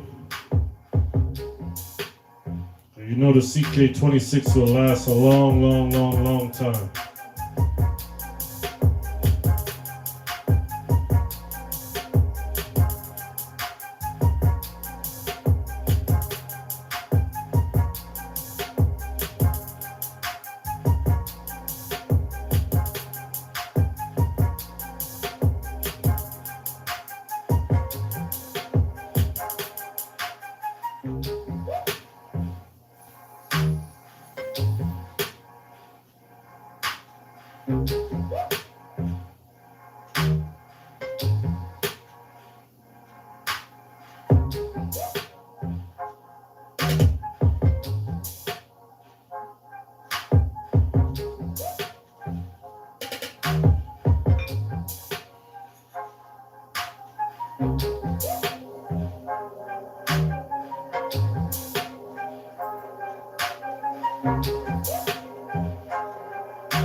So, Clarky, what happened if you get a 3002 CVR? Don't you think it would do better than the K30?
Anybody on here running K30 right now?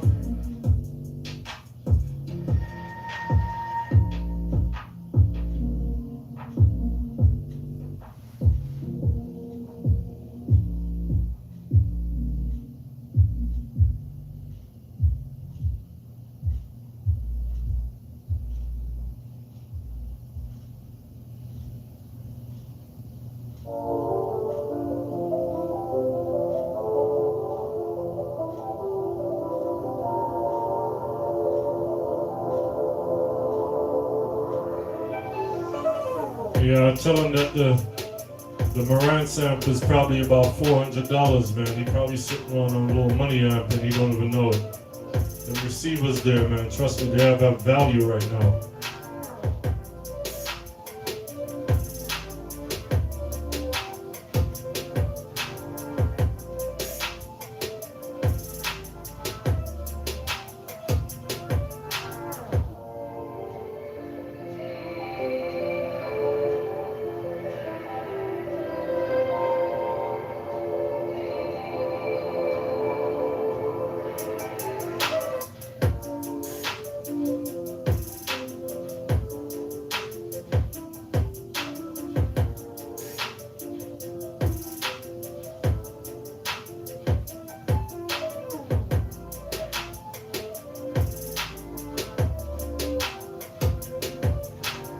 So Clarky, that K30 was yours or was somebody else?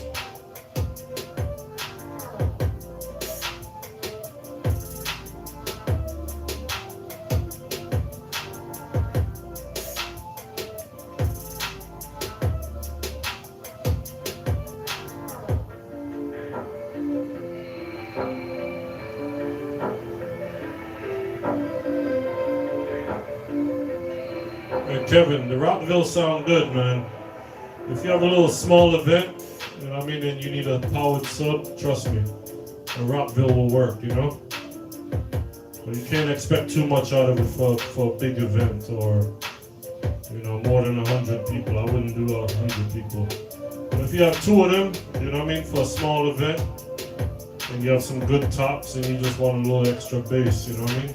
Then Rockville good, man. For the price, you can't beat it still. But you see the problem with the Rockville though, it's the amplifier is the problem, you know?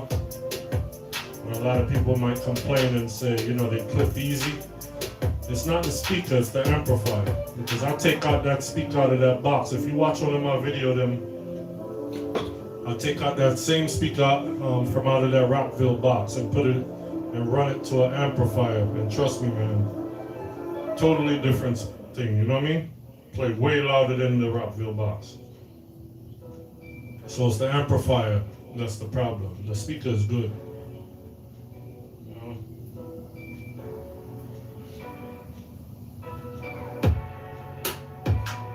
Yeah, but I just have it for a small, you know, small little event where I don't want to take too much.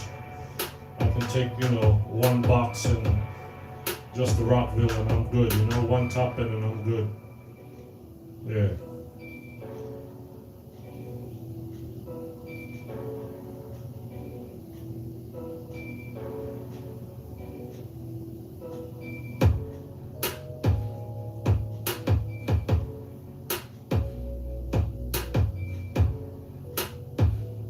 want a good sub though, you want to spend some money, man, get the QSC.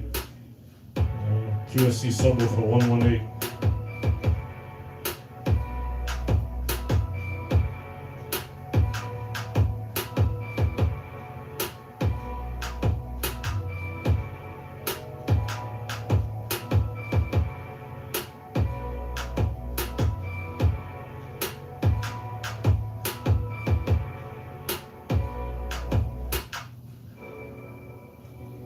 Okay, Clarky. Yeah, the CVR good, man. No complaints with the CVR, no complaints.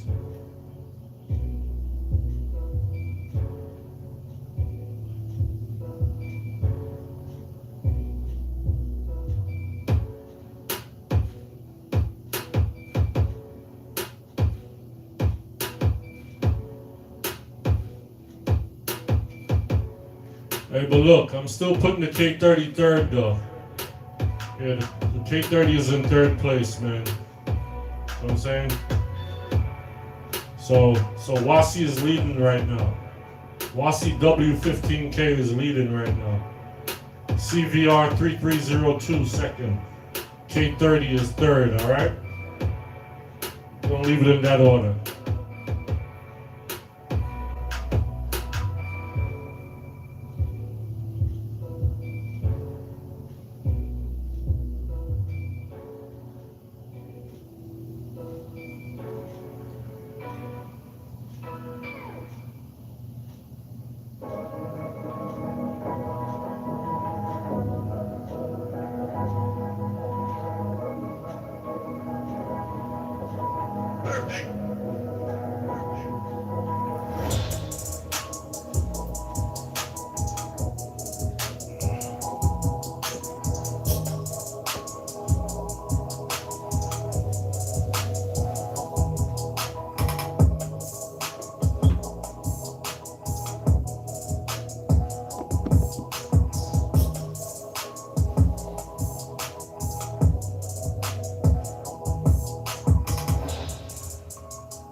Hey Clarky, you didn't watch the video with that Wasi do with his amplifier, telling you about the parts, the components.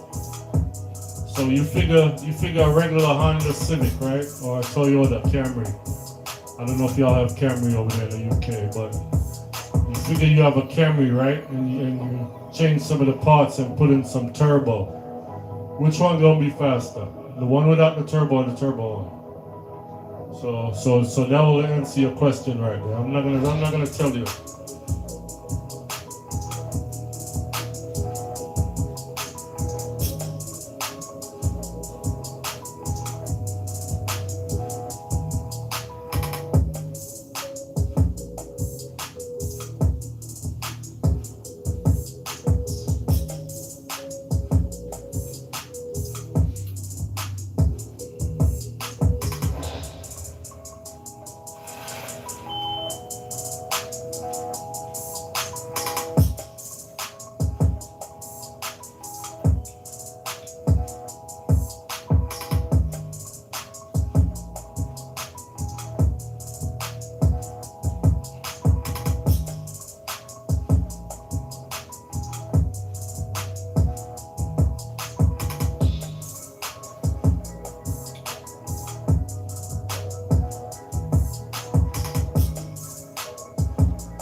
See, I want to do my own test, Clarky. You see what I'm saying? When I get them, I want to feel them. I want to feel the weight. I want to turn the knobs. Them. You know what I mean? Those are the things that make me really like an amplifier. You know what I mean? Because if it feels too cheap, I can't deal with it. So I still make my decision. But yeah, as far as we know right now, the Wasi is leading.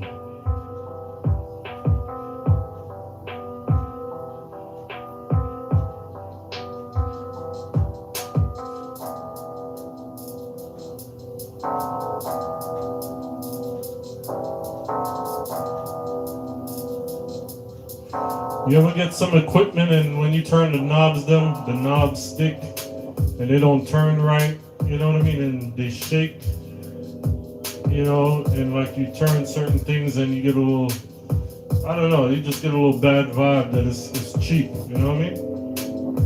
So that's how I judge my equipment then. Hey look, that's why you see I don't have no Behringer equipment, really. Besides the amplifiers, I can't deal with the other processors, you know what I mean? Like the EQ and the crossover, that man, trust me. Because I don't like that cheap feel, you know? I used to have like the compressor and the EQ and all them things from Behringer, man. I just can't take it. It just fit, you know, the knobs them don't smooth like the DBX or, you know what I mean? I just can't deal with that, man. So that's why you see I don't have no Behringer products other than the amplifier. You know, the iNuke I think is the best thing in the X32 rack. The mixers and amplifier is the best thing they do.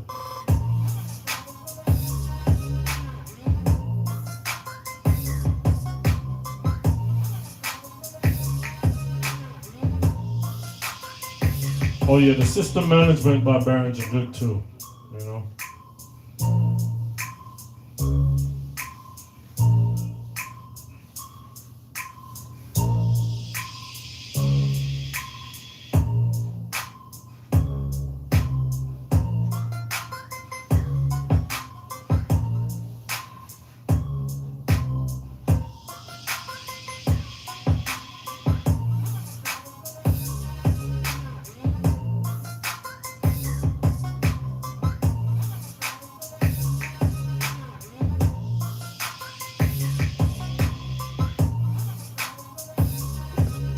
I mean, they're good to use, don't get me wrong, Coffee. They're good to get the job done, you know what I mean? But if you say, okay, I want something that I'm not gonna buy again, I don't know, you know, I think those items are temporary, you know? If you want something good and say, all right, you know, this gonna hold up for another 5 years or whatever, I can't invest in a Behringer EQ or something like that, you know what I mean? I want something more solid, you know? But they work though. They work good, man. They're worth the money. Worth every dollar, you know?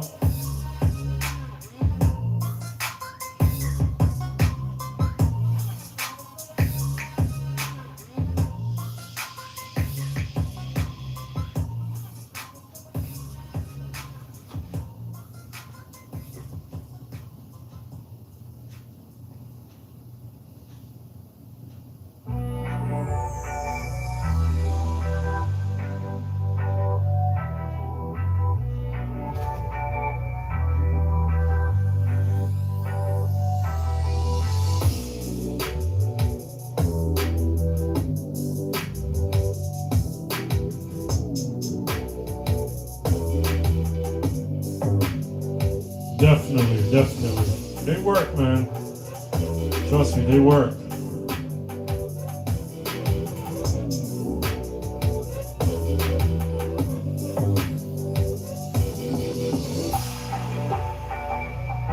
Well, everybody know my favorite thing of Behringer is the iNuke. And I'll support iNukes 100%.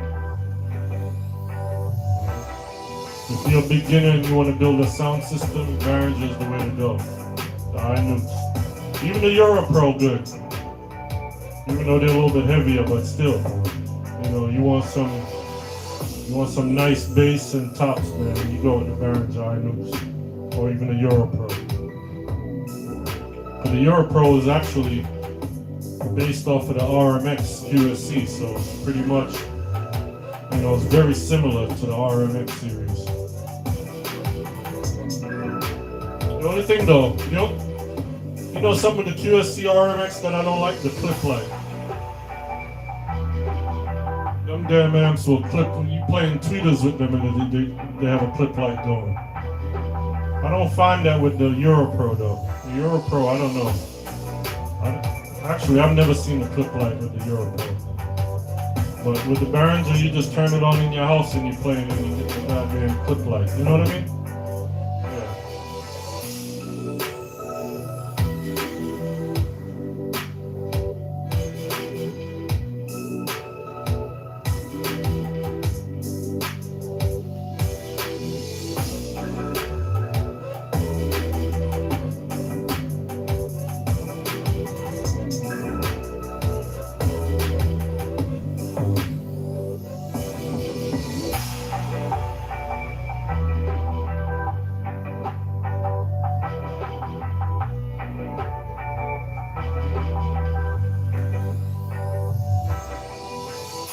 Well, Clark, you're rough with this copyright thing, man. Boy, I would love to play some Roots dub right now. You know what I mean? Can't play them things though, man. Copyright. I still listen to that phone though, man. Trust me.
Yeah, yes indeed, man.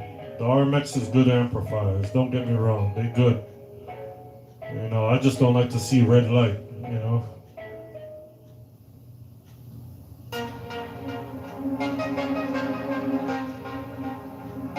Yeah, but like I'm saying, like half the price, man, and you get the Euro Pro, you know, the 2000 and the 4000. If you can get one of the old 2500 Euro Pro EP 2500, it's pretty much the same wattage as the 4000, they say, so it's not bad for the price. You know, you save even more money.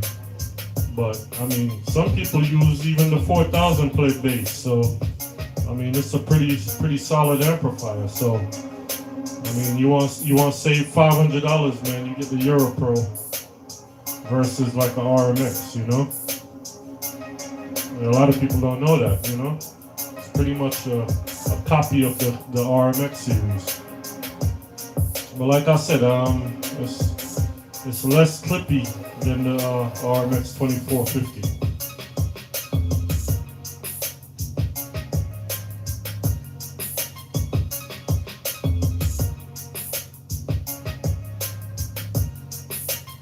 Yes, the CVR play good, so don't listen to Clocky. Clocky just love them old amplifiers.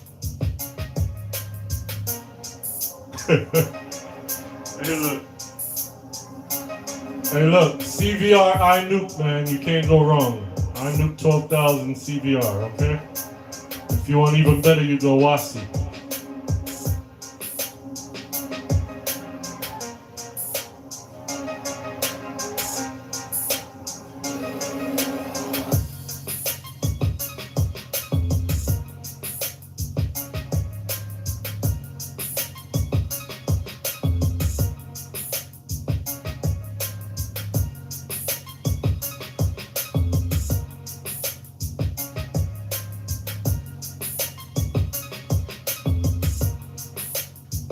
Hey Clocky, you ever hear the argument of the Euro Pro better than iNuke?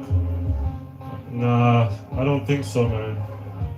The iNuke have a whole lot more power, but the Euro Pro, when you're comparing that with the QSC, the RMX 2450, or even the other one there, like the 2000 MX and all that, man. I think the Euro Pro is pretty good, though.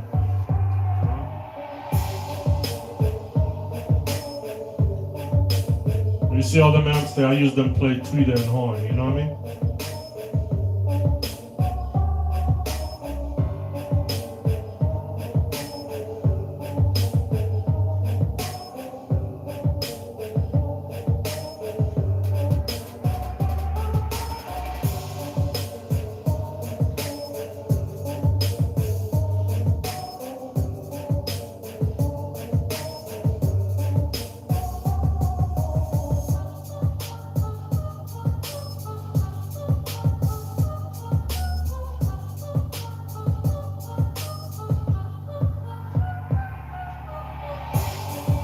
Akash, yeah, that's a good move right there.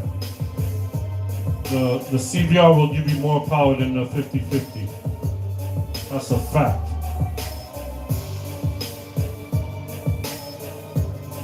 Play better bass too than the 50-50. But the 50-50 is a longevity amplifier, you know what I mean? You want reliability and keep it for 10, 20 years, man. The 50-50 is good. I would never sell it. Just keep it and buy a 3002.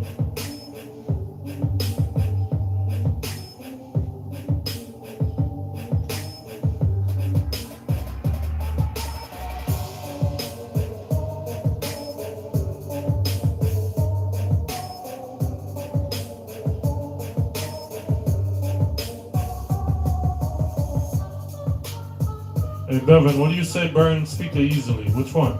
The CVR? You can't use cheap speaker with CVR, man. If it's not 2000 watts RMS, don't even bother with it. You know what I mean? An 800 watt speaker there can't work with the CVR. And then you have to set your gain structure right. You can't just turn up the amp and say, okay, alright. But by the middle of the night, you're gonna burn up the speaker there.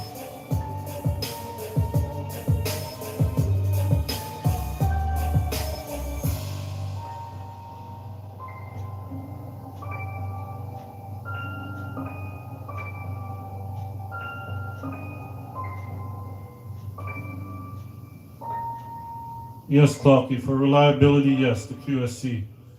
But if a sound string up alongside of you and you using QSC and the CVR them playing, trust me, the CVR gonna drown you, man. You know what I mean? It's too much power for you. You know, that's if you have good speaker though. It all boils down to speaker, man, trust me.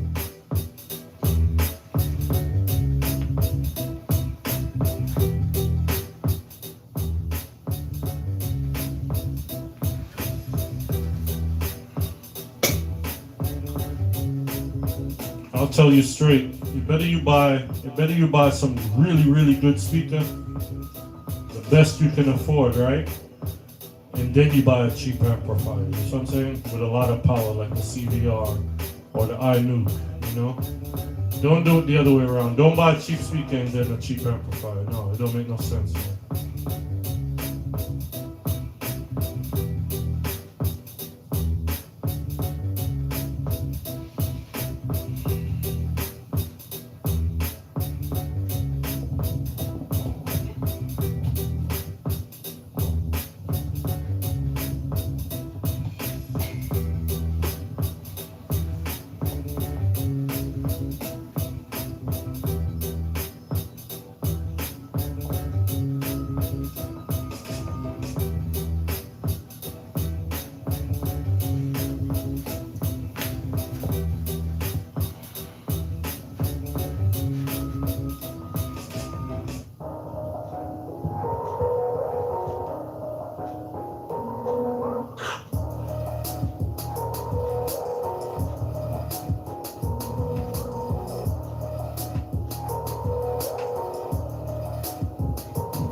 Yeah, RCF is really good. You get the P300 or the 450s. The 450 are the new ones. You know what I'm saying? So you get those, and then you do like a CVR 3002. You know, you're good.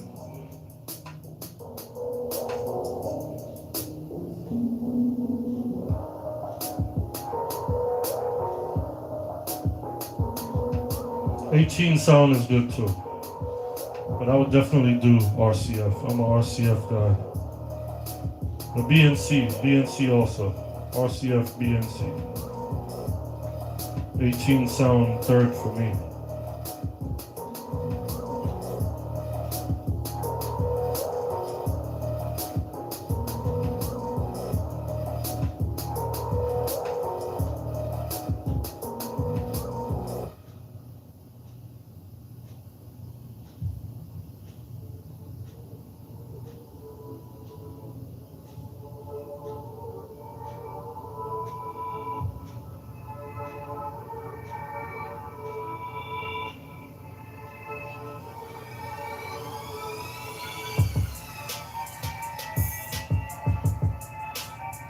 That's right, Clarky. You know the secret, man. You know, good speaker, if you're gonna go with a cheap amplifier, you know what I mean? Especially.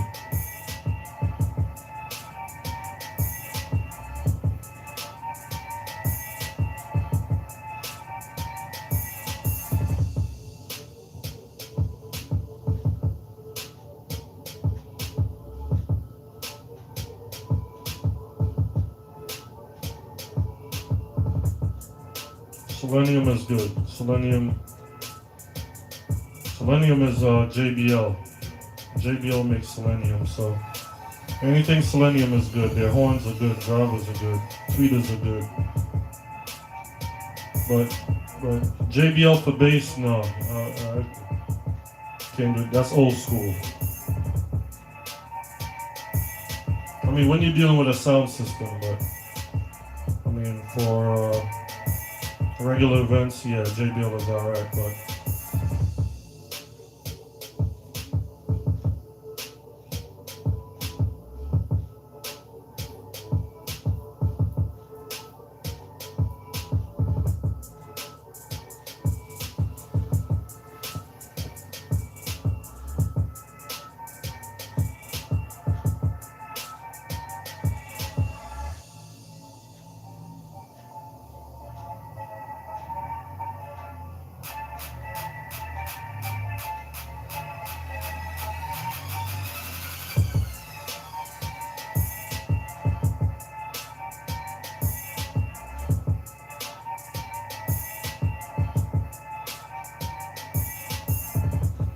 I'm not sure about the baskets. Maybe Clarky can answer that question. I don't think I've ever reconed a speaker, man. I usually never blow a speaker. I don't know. I won't say never because I don't want it to happen, but I've had some very cheap speakers, using them in club and everything, man, and usually never blow a speaker, you know what I mean? I'll blow a tweeter or something, but as far as mid-range and bass, they're usually alright. You know, it's all about control, man. You know, some guys, they string up their sound and sound good early, and then by midnight they start blowing off the damn speaker then because they lose control of the system, you know what I mean? You have to have total control throughout the whole night, man.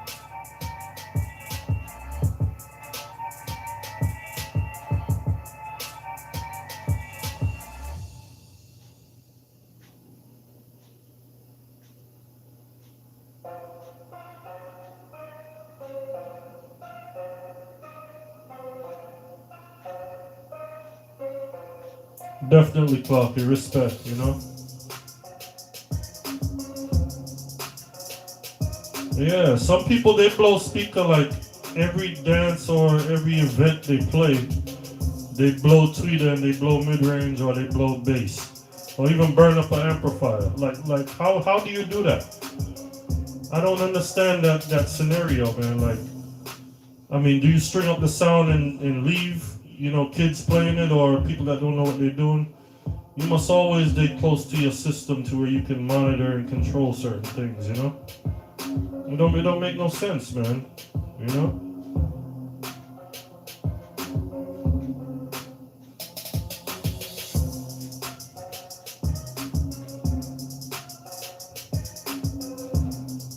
Yeah, single scoops play better bass than doubles most of the time, yeah.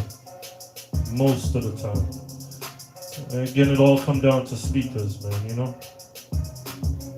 Just because you have doubles and the next guy have singles and he playing heavier than you, you have to check yourself and see what kind of speaker you're using and what kind of power you send into your boxes. Because if you build your double right, trust me, it's the same thing as singles, you know what I mean? I don't believe that argument to where a single box the same size gonna play better than a double same size. Now if you have super scoops and you're using Canadians or something, then yeah, maybe because of the, you know, the specs of the box or whatever, but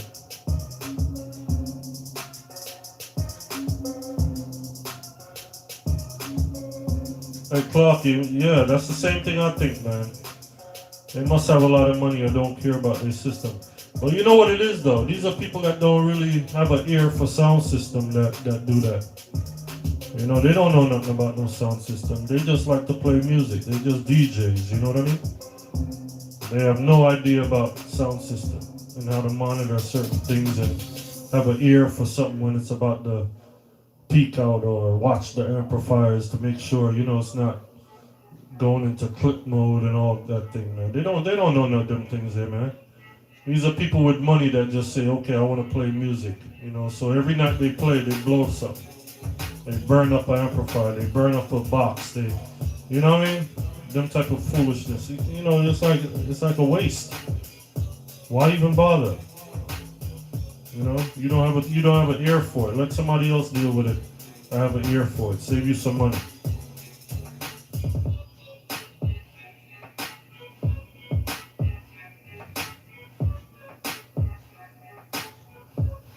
Real sound man know the value, you know. That's why they never burn nothing. I used to use some cheap speaker, man. When I was in high school and first building my sound system, man, yeah. I don't know if y'all remember Super Pro. Super Pro used to be like a car speaker back in the day. Back in the late 80s, you know what I mean? 89, them time there, man. Super Pro. Super Pro used to have everything, just like Gemini and Gem Sound. They used to have them powerful tweeters and, you know, the 400 watt, 12-inch mid-range. You know? Yeah, man, I used to buy them speaker there, man, and use on my sound to play mid-range. Never blow one of them yet. You know what I mean? So, I mean, you just have to know what you're doing, man. And I played enough parties with them damn speaker there, trust me. I wound up selling the box them after about 5 years of using them. Never blow one of them Super Pro. And them speaker was about $60 a piece. Or 65, yeah, about $65 a piece, man, them 12-inch, man. And I used to use them do party and club and all type of things, man. Trust me. You know, but back in the day, 400 watt was good.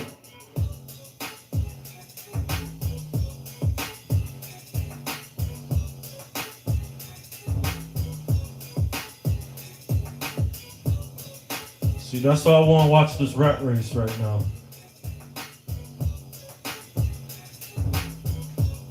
Hey, Alexandra, that's why I want to watch this rat race right now and see what's going on with all these powerful amplifiers and all this shit. You know what I mean? I mean, people gonna be blowing speaker left and right because the speaker can't keep up with the power of the amplifiers coming out right now. So, I mean, we're gonna watch this show. Like a comedy show. I saw you see these amplifier right here, man?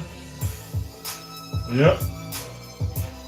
I'll hold on to them, boy.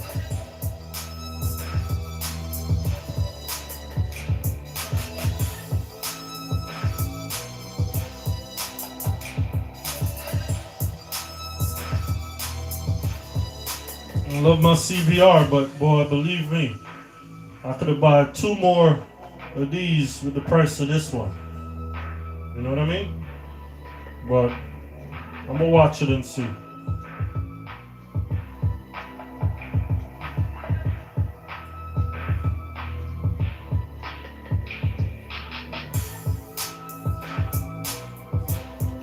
Hey Clarky, you noticed that, right?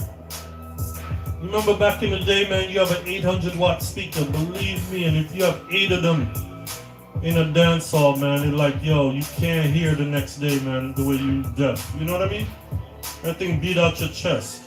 So how come now 800 watts is like you're not doing nothing? You know what I mean? Like it's got to be 2,000 watt, 3,000 watt, 4,000 watt. I don't understand that, yo. Trust me. I've been to so many dances where back in the day where they use an 800 watt speaker. And believe me, you can't go next to them speakers there, man. You beat your chest out.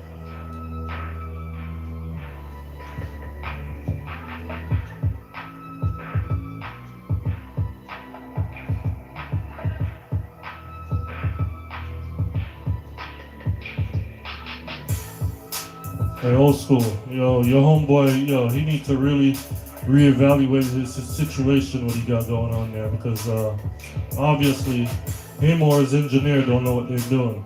There's no way you're supposed to blow speakers every dance you play. No way in the hell.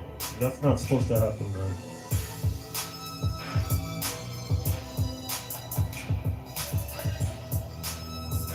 You remember them $3 piezo tweeters, man? I used to use them piezo tweeters, trust me.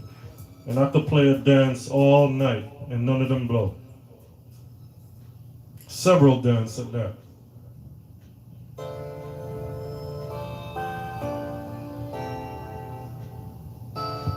Back in them days, them tweeters about $3 a piece, man. And you put about 12 of them in a box, you're good. You know what I mean? You have 2 boxes with 12 in there. You play a dance for years with them. Come on, man. There's no reason to be blowing speakers and tweeters every dance you play. That don't make no sense.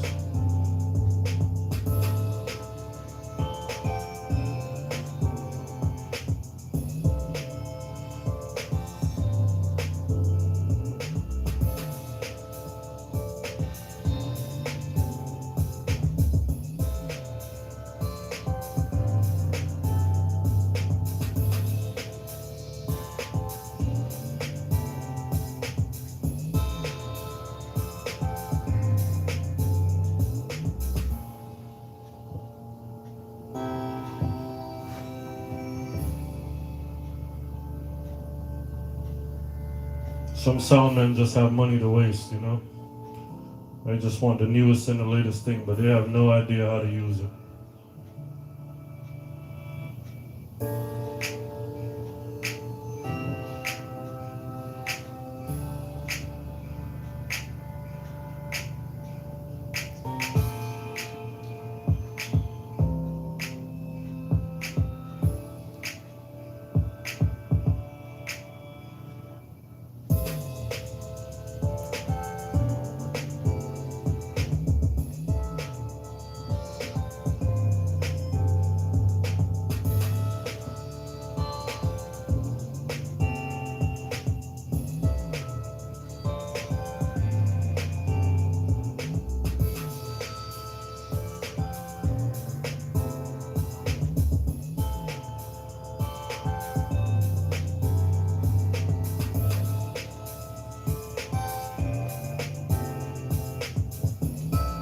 Hey Clarky, how many amplifiers you burnt up a channel on? You ever burn a channel on an amplifier?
Yeah, the Spain is good. Spain 3300 is good. I think the Spain is the closest thing. It's a cross between QSC and Crest. How's that? Spain is good. I would think it's a lower grade QSC though. You know, it's probably like a wannabe 4050 in between there. You know what I mean? It's a good amplifier though, solid. Put it like this, the Spain I would put with the MX3000 area, you know what I mean, around there. You know, because most of these companies, they kind of copy QSC and, you know, Crest in between. So I'd put it as a lower grade QSC, but Spain is good, Spain is good.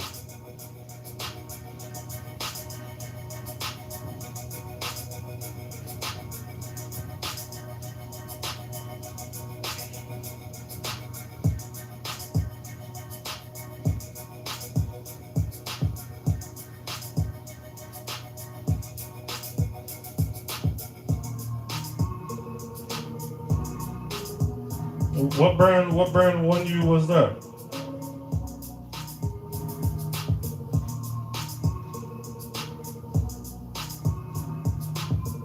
Yeah. The Spain played good like the 50. It's a cross. It's a cross between the QSC and the Crest. You know, like I say, it's a lower grade QSC still, but Spain is good. I won't say anything bad about it. I've never had one, but you know, they're good.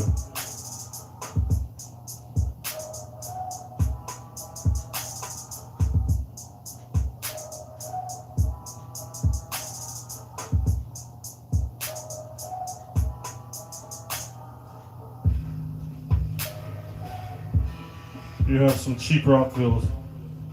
You have the speaker itself, or they're in a box like this RBG. Are they powered? But the speaker's not bad itself. Like I said, it's the amplifier that's on to the powered.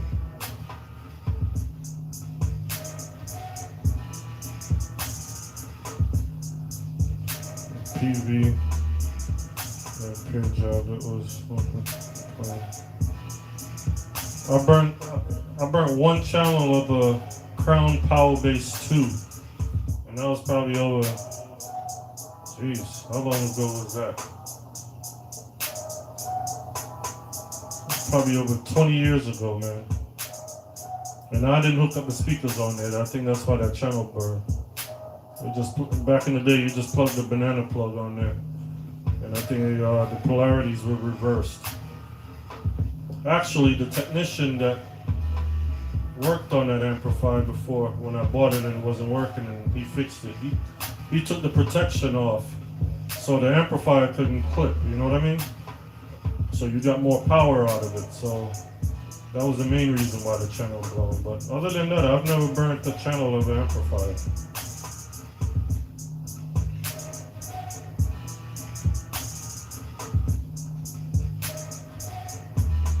Punch R10. Oh, so you burnt up a channel of Punch R10. Wait a minute.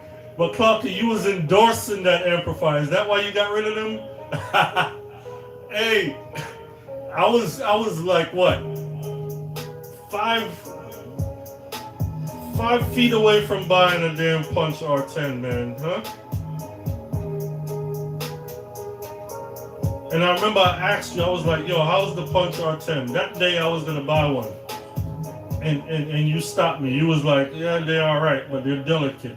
So I said, okay, nah, I'm not gonna buy it.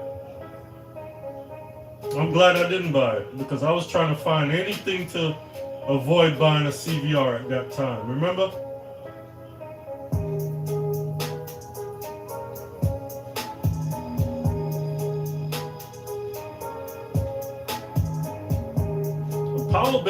Power bass was good back then, old school. If you couldn't afford one of these Macrotech, you had to go with the power bass, man. That was the next best thing. They're about what, $800 back then. You can get a power bass 2, or when the 3 came out, the PowerTech. You remember the Crown PowerTech? They had the knobs in the front. Those were the next best thing to the Macrotech one, but they were good, man. The only thing they would clip just like the QSC RMX, man. I couldn't stand them either.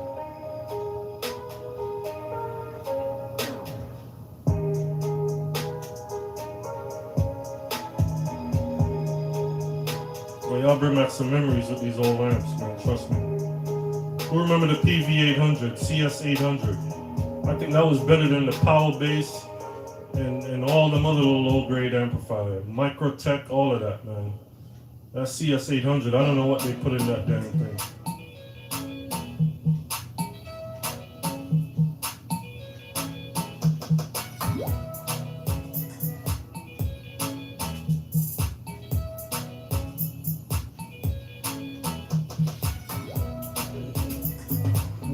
You want a cheap amplifier for your compression drivers? I would go with the Europro, or get you a iNuke NU6 4000. I mean, the 6000. Behringer iNuke NU 6000 to play your compression drivers. Or you can go with a Europro 2000 These are good. You don't have to spend a lot of money for compression drivers.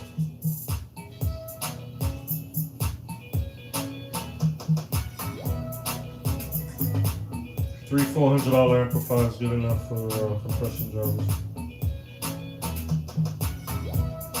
Some folks get mad when I tell them that I'm using a 2,000 watt amplifier to play tweeters. I mean, what choice do I have? I don't have any other choice but to use a 2,000 watt amplifier, because every other amplifier is 2,000 watts and up. I mean, these are 2,000. This is 2,000. This is 4,000. This is 15,000, 12,000, 3,600. I mean, what am I going to use? I have no choice but to use a 2,000.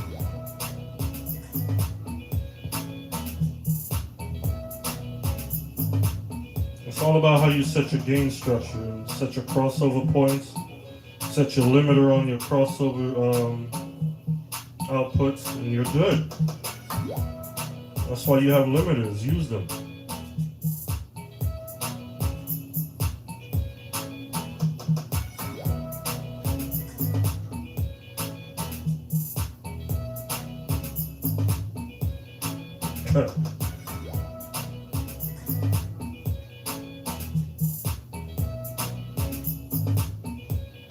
Context. I never used a context.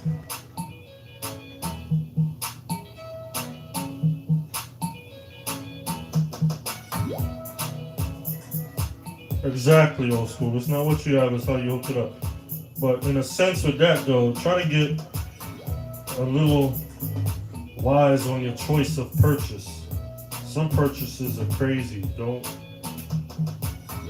just buy anything. You don't want a Gemini amplifier playing your mid-range or something like that. It's not going to work out for you at that night. Oh, the whole amplifier. First 3 months. Wow.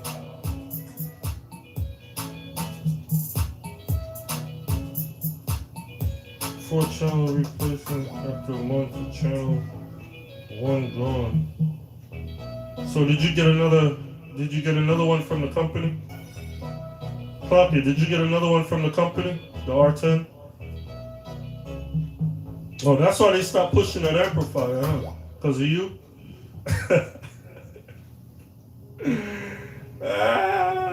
Yo, bro. I used nothing for what? For highs, for St. Lucia Carnival. Would you? Oh, you play highs with a Euro Pro 4000? Yeah, pretty much same thing I'm doing.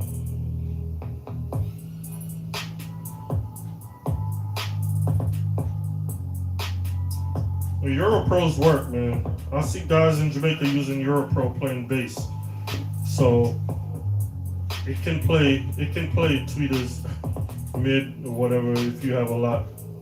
If you have a lot of amplifiers and can spare the power, it will run all night, no problem, no worries.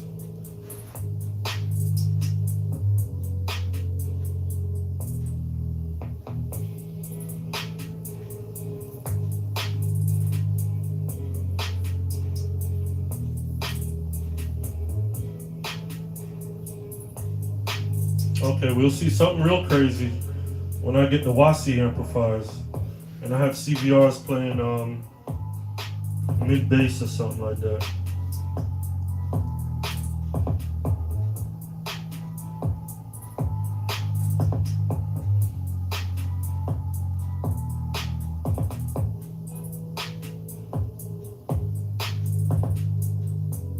Yeah, you don't want to do Gemini, old school. Gemini's alright for a bedroom, but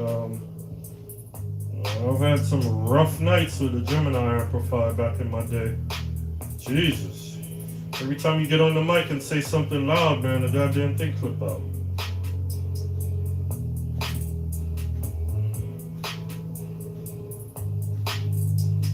Remember the Gem Sound amplifiers with the meters, man?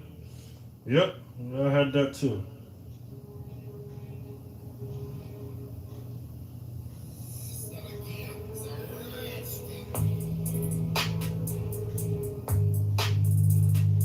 Yeah, you have to set your gain on your amplifiers. That's a fact.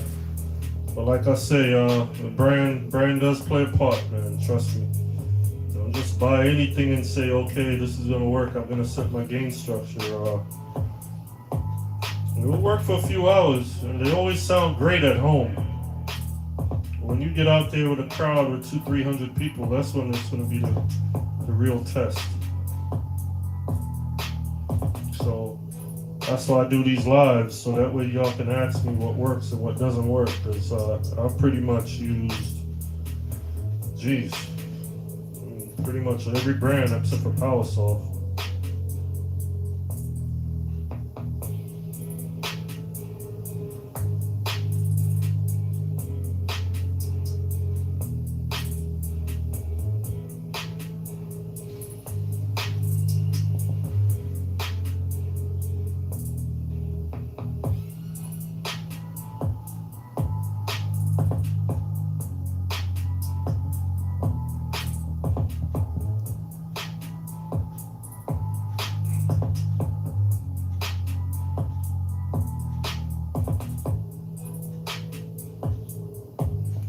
You know what makes a lot of amplifiers fail is the heat. You know, long-term playing all night. That's what breaks them down. That's what really, you know, makes the faith of an amplifier throughout the night, is if it can tolerate the heat. You got a lot of amplifiers play really good for the first 2 hours, but once they heat up, boy, it's a totally different story, man.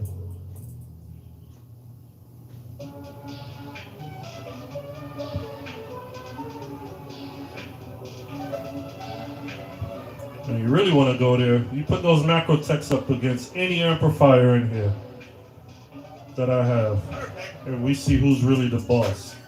All right, playing in 80-degree weather, all right, for about 6 hours, and we see who's the real boss.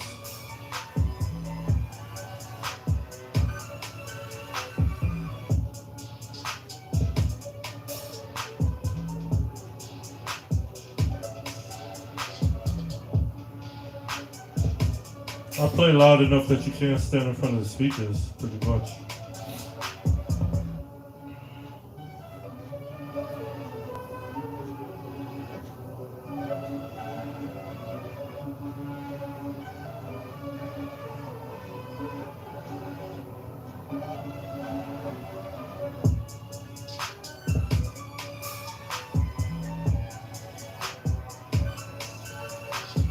Is what really that good, Lincoln? CVR? Yeah, CVR is good. CVR has been tested now. We can all stop saying how good is CVR. We have tested CVR. CVR is good now.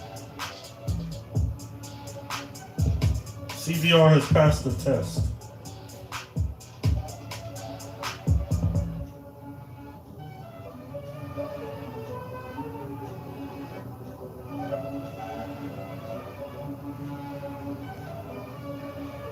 What's your name? Andre? What's better, custom boxes or speakers bought? If you're building a sound system as such as I have, it's better to have custom-made boxes. Because you know what type of wood you use for number one. Because most store-bought boxes, they're using compressed wood. Unless you're buying something like really expensive, like Bass Boss or something like that, or whatever, you're gonna get that mixture, compressed wood and plywood. It's gonna be that thin wood too. But you get your boxes custom made, you can use that 3/4 inch birch. You know, you can play with it. You know what I mean? You can brace it how you want to. You can have it solid. Your box will outlast. Shoot, the box will outlast most equipment if you build them right. So yeah, I would say custom is the best way to go if you're building a sound system. If you just want something for the house or whatever, or doing small events, then you can go ahead store bought. But customs need to handle these 2,000, 3,000, 4,000 watt speakers. and 10,000 watt amplifiers, you know what I mean? So it's the best way to go. Store-boughts, most of them fall apart in a few years.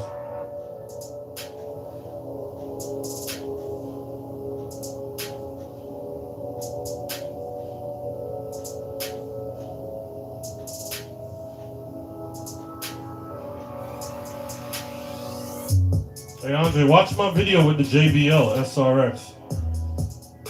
Powered 15-inch cab. You'll see what I'm talking about. That's a store-bought, almost $1,500 speaker. And I played it so hard that the damn wood separated, so I had to re-glue the corners of it. I had to take the grill off and re-glue the wood because it just didn't put enough wood. And I mean, that's a very good brand. It's a very good box, very good build and everything, but you know, they just shortchange a little bit, you know what I mean? Because these things are mass produced versus getting a custom box where people are driving screws and nails and, you know what I mean? Using a couple bottles of glue versus just a little bit of glue here and there, you know what I mean? We don't spare any costs when we're building our custom boxes, so hopefully that helps. Watch my 21-inch build also, and my 4-way cab build. You see how much glue I use on my boxes.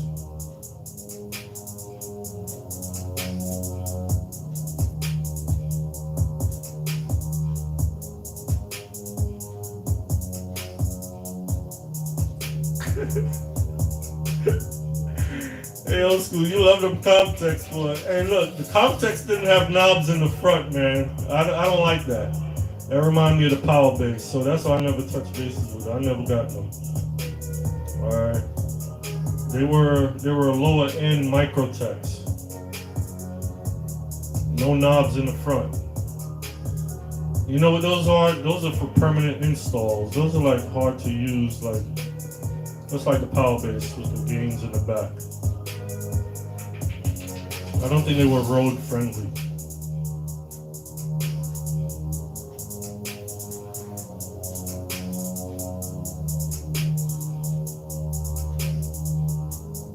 Alexandra, what do you say? What was that? WASI versus CVR? Who better? Well, right now, WASI is leading right now because we haven't put the WASI to the test with the 3302 CVR. So that question is in limbo right now. That's on hold. That's on wait. But right now, WASI is leading versus the 3002. But like someone said earlier, why do you need more power than the 3002? So it all comes down to preference, really.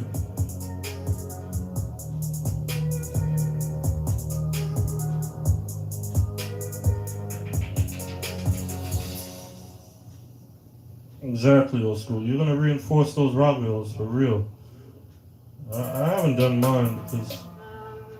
Wait a minute, did I do mine? I can't remember. Oh, I think I probably put extra couple of screws or something like that. But the Rockville boxes are made out of presswood, man. Presswood and plywood. I think the face is plywood and the rest is compressed wood. So be careful, don't drop them. They'll just shatter, you know what I mean?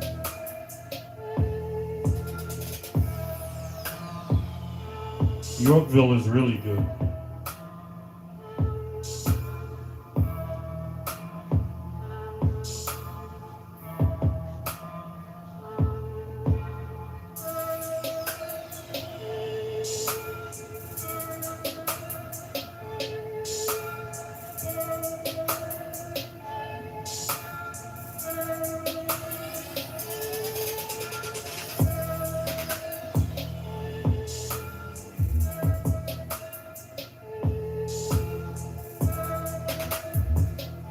WASI versus CVR is coming. We're going to do the 3302 versus the WASI.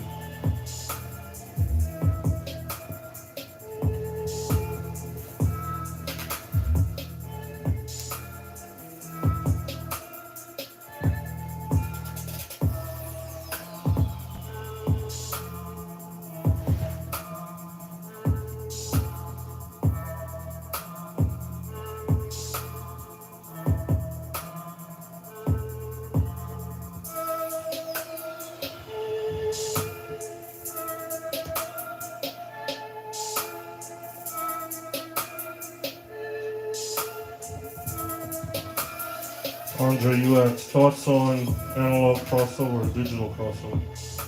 I'll go digital crossover. Analog is a backup right now. I mean, you can still have an analog crossover as a backup, but digital is the way to go right now. There's so many different features in here. I mean, it's unbelievable.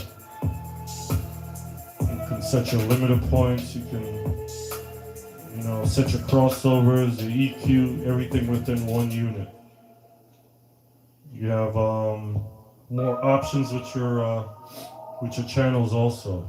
You know, like I was explaining earlier, with my 260, I can use that whole thing as bass, mid-range, or highs, or whatever I want with it. I mean, it's endless, the options, you know. So I'm playing stereo and mono at the same time, because the bass is mono, sub separate, you know, low, mids, highs, tweets.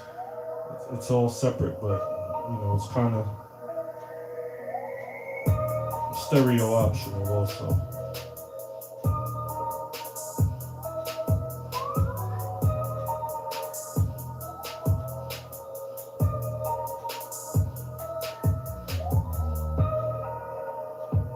I had scoops, double.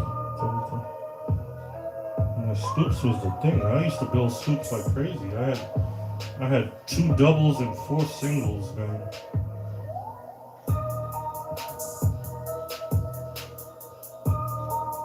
Tell me about weight, carrying those around all weekend. I used to go up and down stairs in the club with those doubles.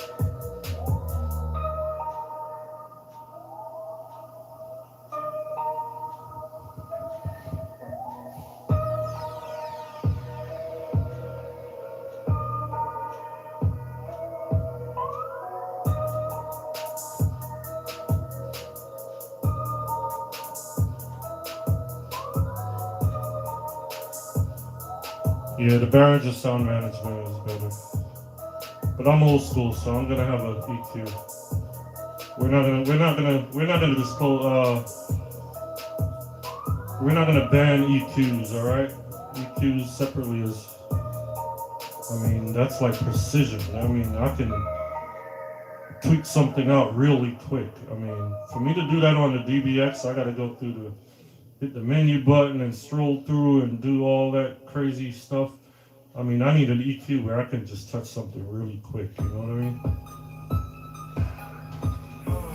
That's how I feel about these digital mixes, where you have to go through menus or whatnot just to set something real quick or turn something down. You gotta go through the menu options.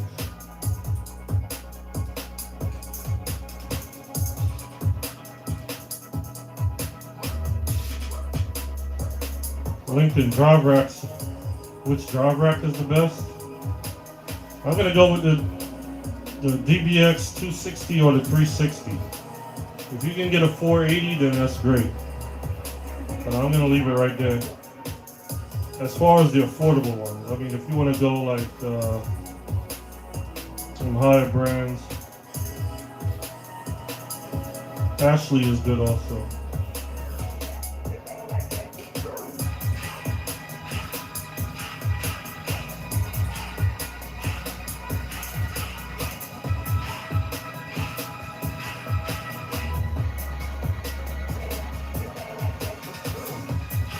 I mean, if you're looking to buy the best drive rack, I mean, there's tons of them out there. But I like to talk about the affordable stuff that we all can get. I mean, you want to go for like Martin Audio or XRTA or something like that. I mean, that's great, but unless you're running like a really big system, I don't think you really need that. So I'll go with DBX or Ashley personally.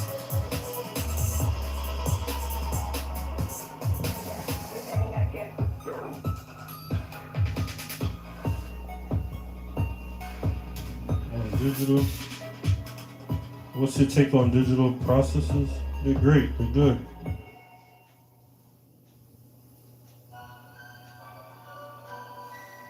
Was that your question on digital processors, meaning drive racks, or you mean like BBE, or I don't know?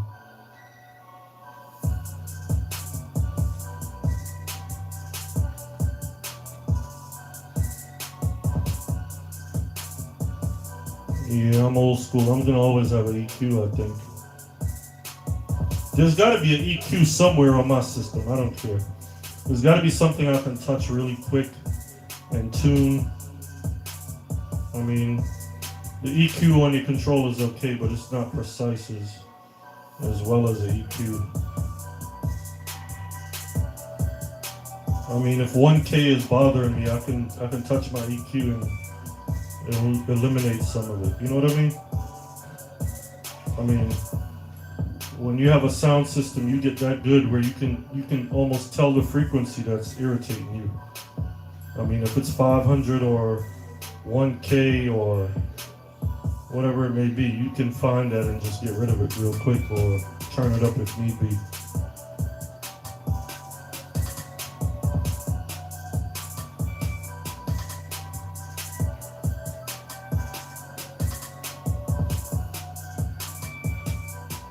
Yeah, analog is easier. Analog is a whole lot easier. Some guys are scared of the digital sound management systems. That's why they won't mess with it.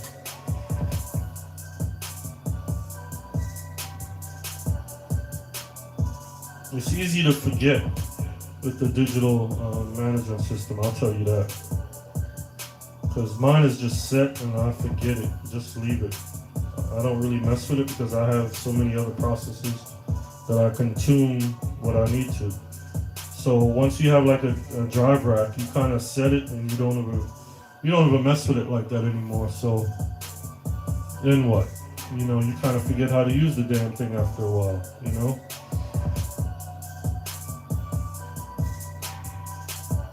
That's why, like a lot of guys with systems, if you so happen to lose your drive rack, they're like done. It's a wrap. It would take them the whole night to reset that damn thing.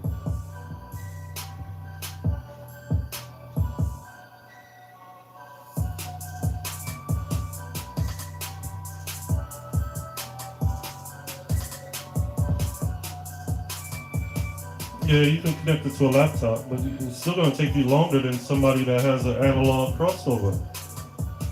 And think about it. I mean, I can set an analog crossover within 5 minutes. You will not do that with the drive rack.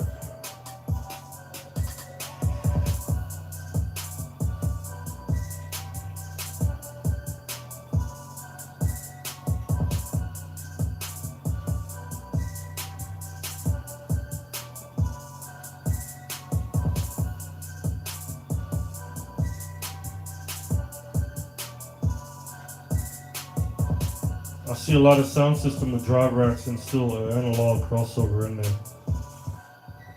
just in case.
Lincoln, I have one EQ. But that's because I'm using EQ in my drive rack also. So each frequency is tuned separately by the EQ inside the drive rack. And then the Clark Technica is like the master EQ of everything, which the drive racks separate the frequencies from there on.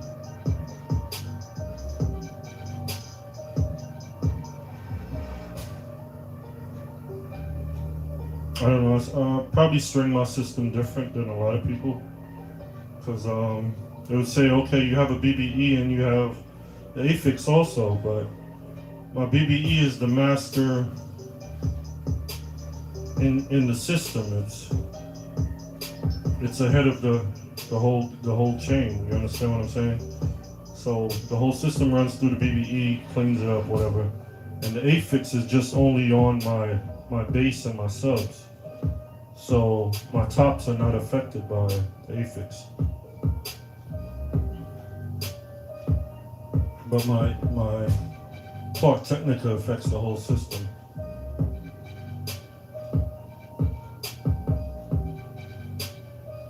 What's the take on a CVR amplifier, Maxwell? CVRs are great, man. They've been tested. They passed the test. If you can't afford a power soft or an iTech Crown, you go with the CVR.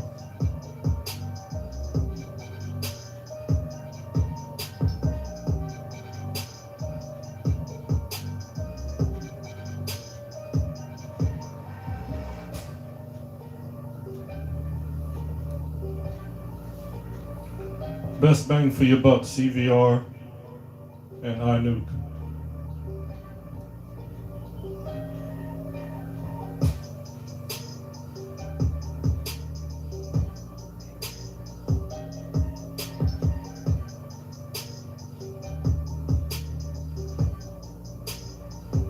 Thanks for tuning in, old school.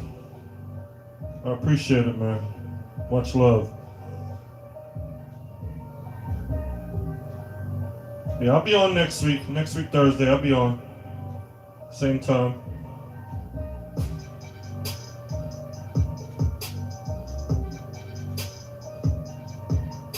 Probably do it for the whole month.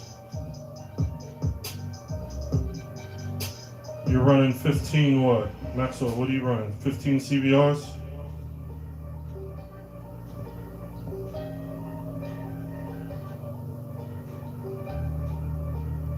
Oh, you the man then, man. And you asking me that question, what do I think of CVR? Are you kidding me? You should already know that answer.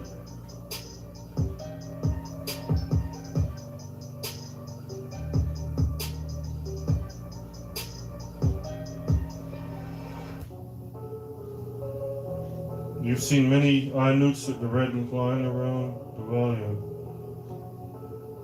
See, iNukes are a little bit sensitive to bad voltage. That's the problem with the iNukes. And then you can't turn the knob all the way up. You can't turn the gain all the way up. Anyone running an iNuke with a full blaster, they don't know what they're doing. It's not the amplifier for that. You can turn the gain all the way up on a crown, but don't do it to iNuke.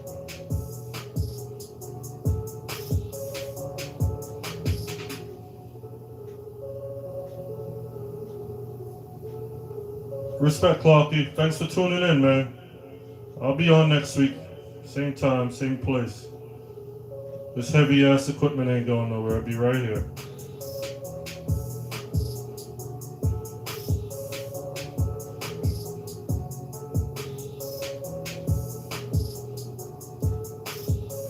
What do you run? Concert, Maxwell? What are you running? What kind of shows do you do? What kind of events? Or what are you running? 4-column sound system? You run 6 for subs. That's a lot of power, man. That's a lot of boxes.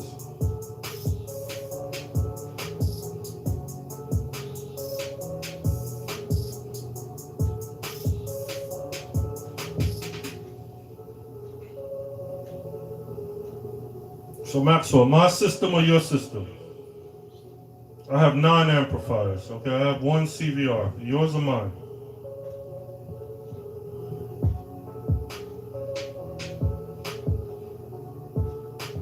Oh, you have labs too.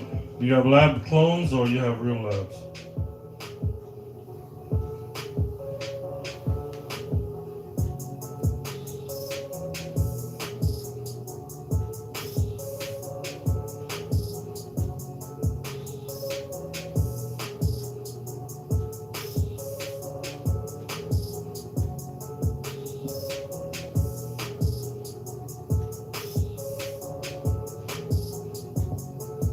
Yes, Andre, EQ before compressor.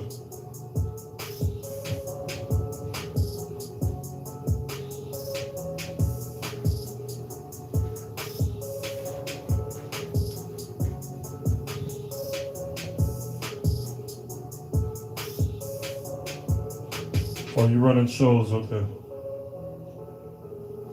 That's cool.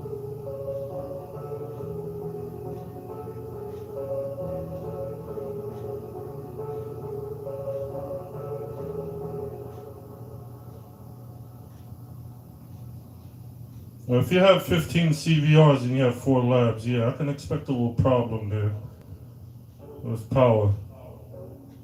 How many amps are you running on your distro?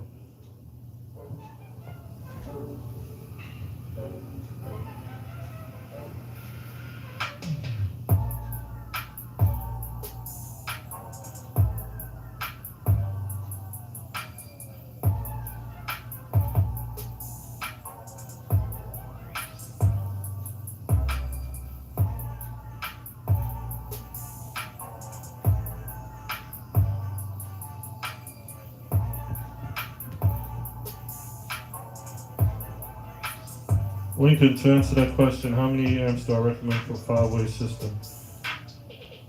Well, you can use 2 4-channels, and then you can use 2 regular 2-channels, and you can achieve your 5-way. But otherwise, I would use about 5 amplifiers. I'm running 5-way. I have 9.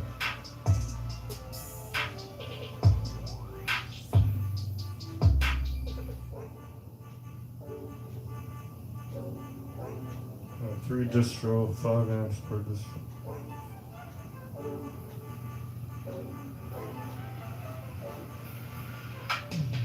You mean 50 amps per distro?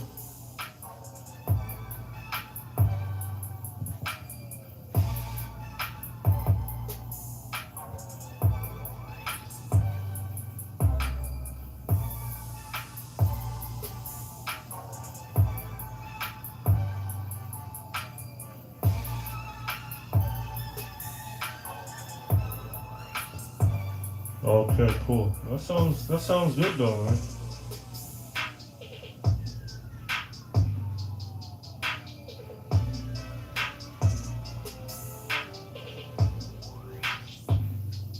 Hey Lincoln, are you talking a budget system or are you talking a full out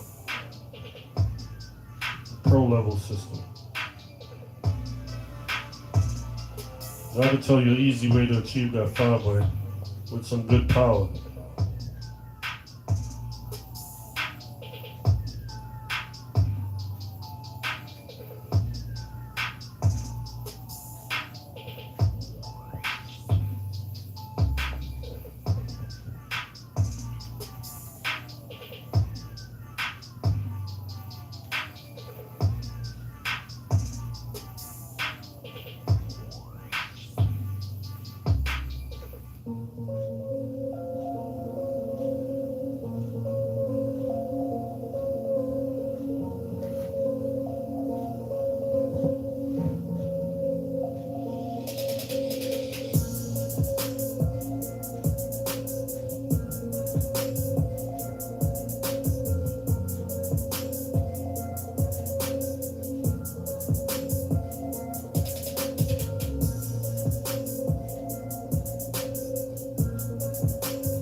All right, Lincoln, you talking good, man.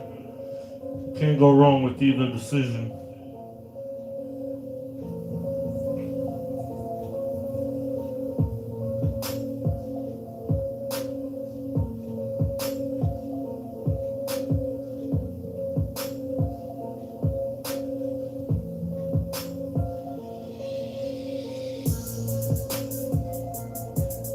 You want to make it real.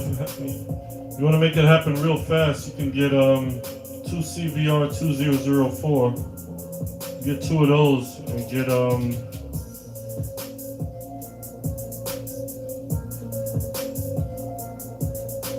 and then get a 3002. So you have 3 amplifiers, and you can achieve what you're looking for there.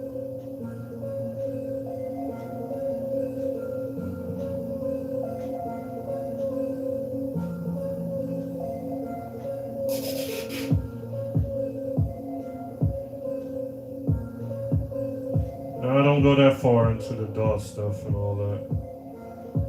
I keep it simple, straight power to the speakers, man, that's it. I keep it as plain and simple as possible.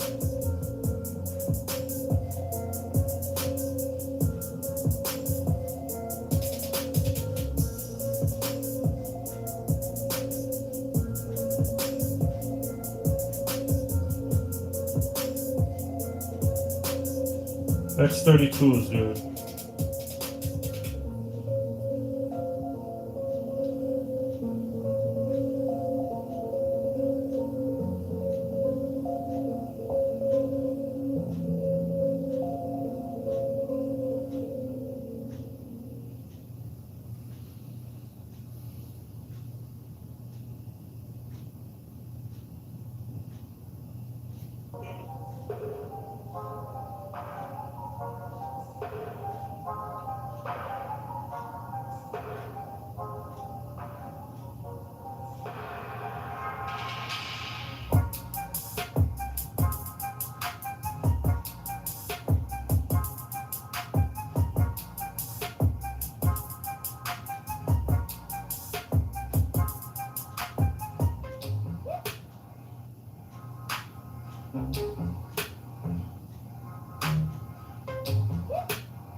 Yeah, Lincoln, that'll work out for you. I mean, the 2004 is a 4-channel amplifier.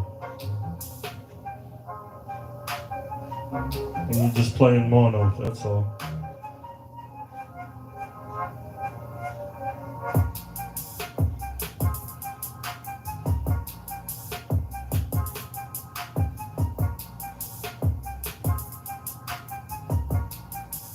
Yes, indeed, Andre.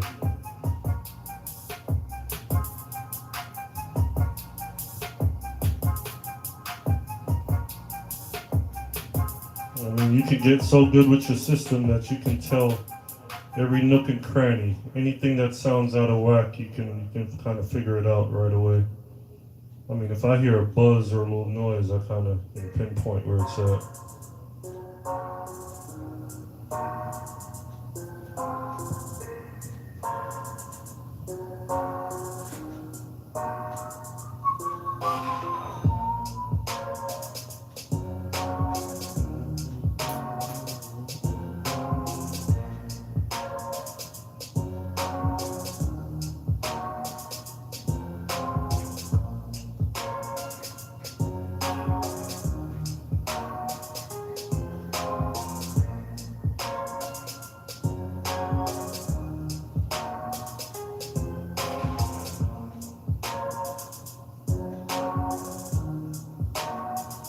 Hey Maxwell, you ever had any problems with the X32?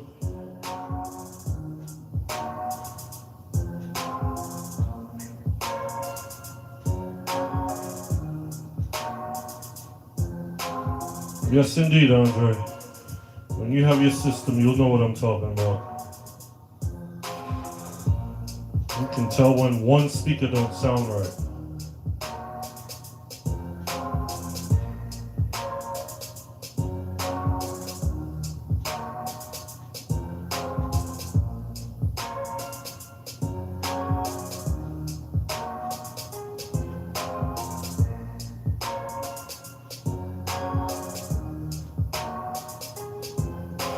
You ask any soundman, they'll tell you the fun of chasing down one bad wire, you know what I mean? One bad XLR.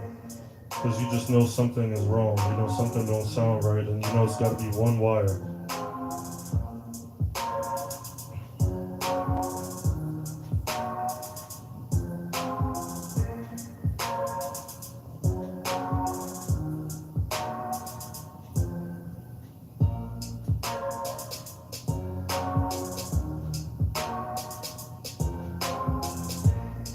You ever listen to a bass speaker that's out of phase if you're running two speakers that's on the same channel and they're out of phase?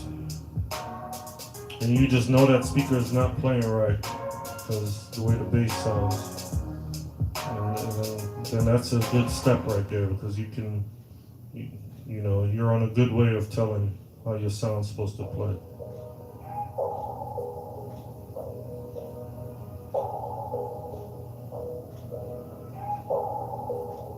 A lot of guys don't know about that. They'll connect the speaker, you know, positive, negative. They'll hook it up in series versus in parallel. And when the speaker is playing inward versus outward, they have no clue what's going on.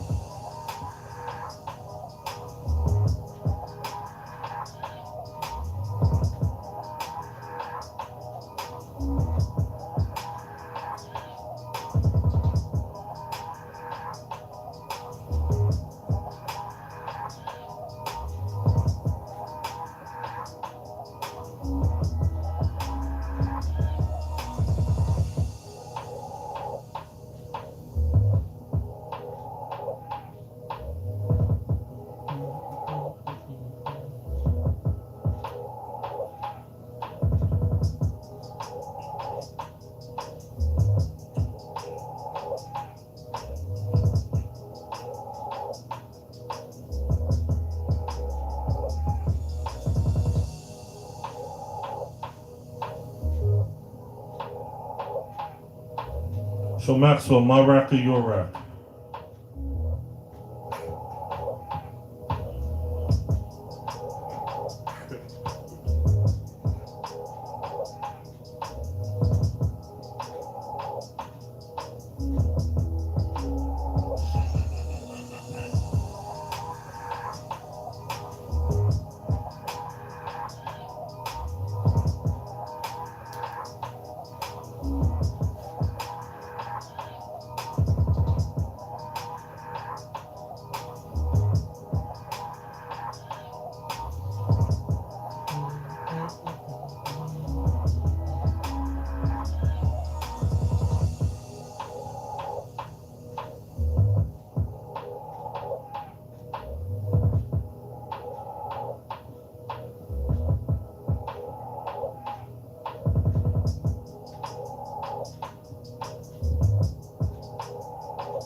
You want better bass, use lower gauge speaker wire.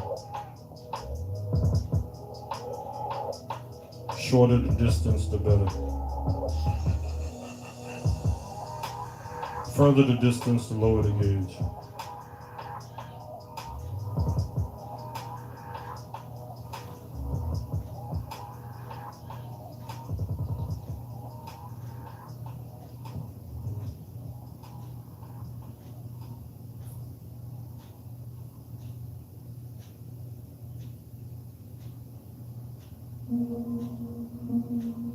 How often do I change my cables?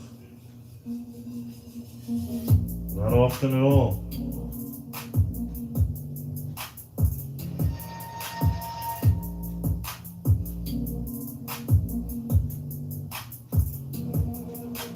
I mean, if it's a cable you gotta plug in and out frequently, I mean, you can change it every year or whatever the case may be, but there should be no need if you started out with good cables in the first place.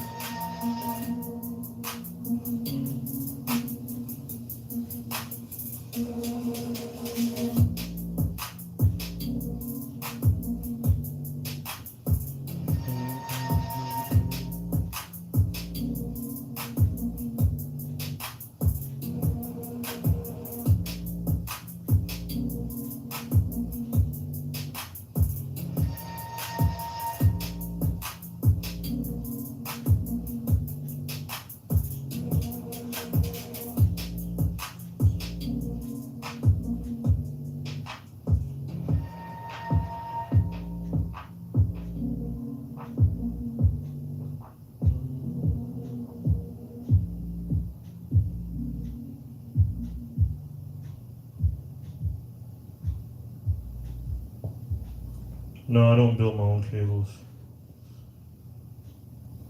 No patience.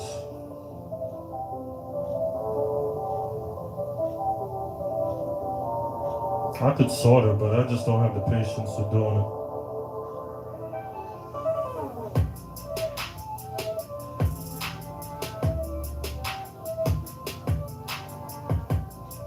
I'll do my speaker cable, that's about it. Speak-ons.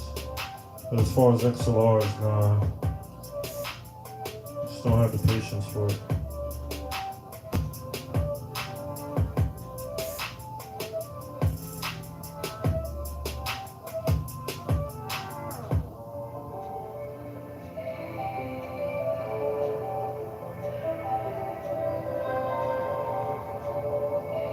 And I'm not sure if you have those speak-ons that have the that has the screw down versus soldering. You don't have to solder anymore. I can show you what those look like. It's real simple. They hold it's an NL4. Hold on, let me get one. I'll show you.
Thought I had an extra one, but I don't.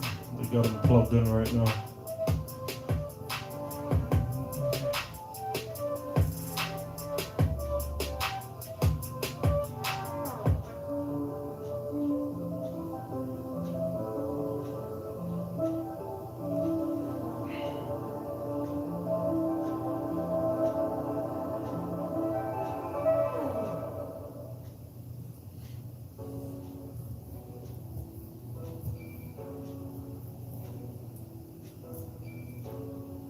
Yeah, but I appreciate y'all tuning in though, you know what I mean? Next week, same time, same place.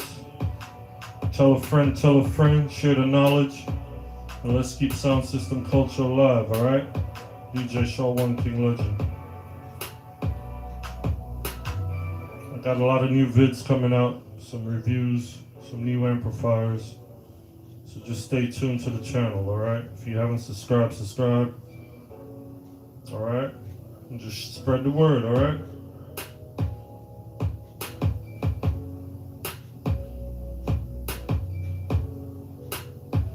Those are 4.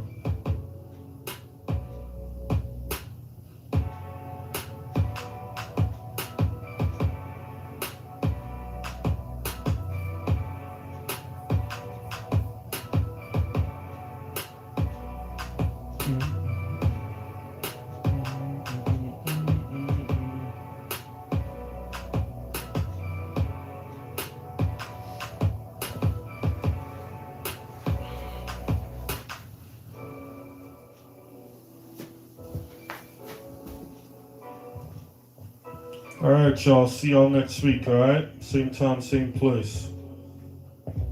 Thanks for watching.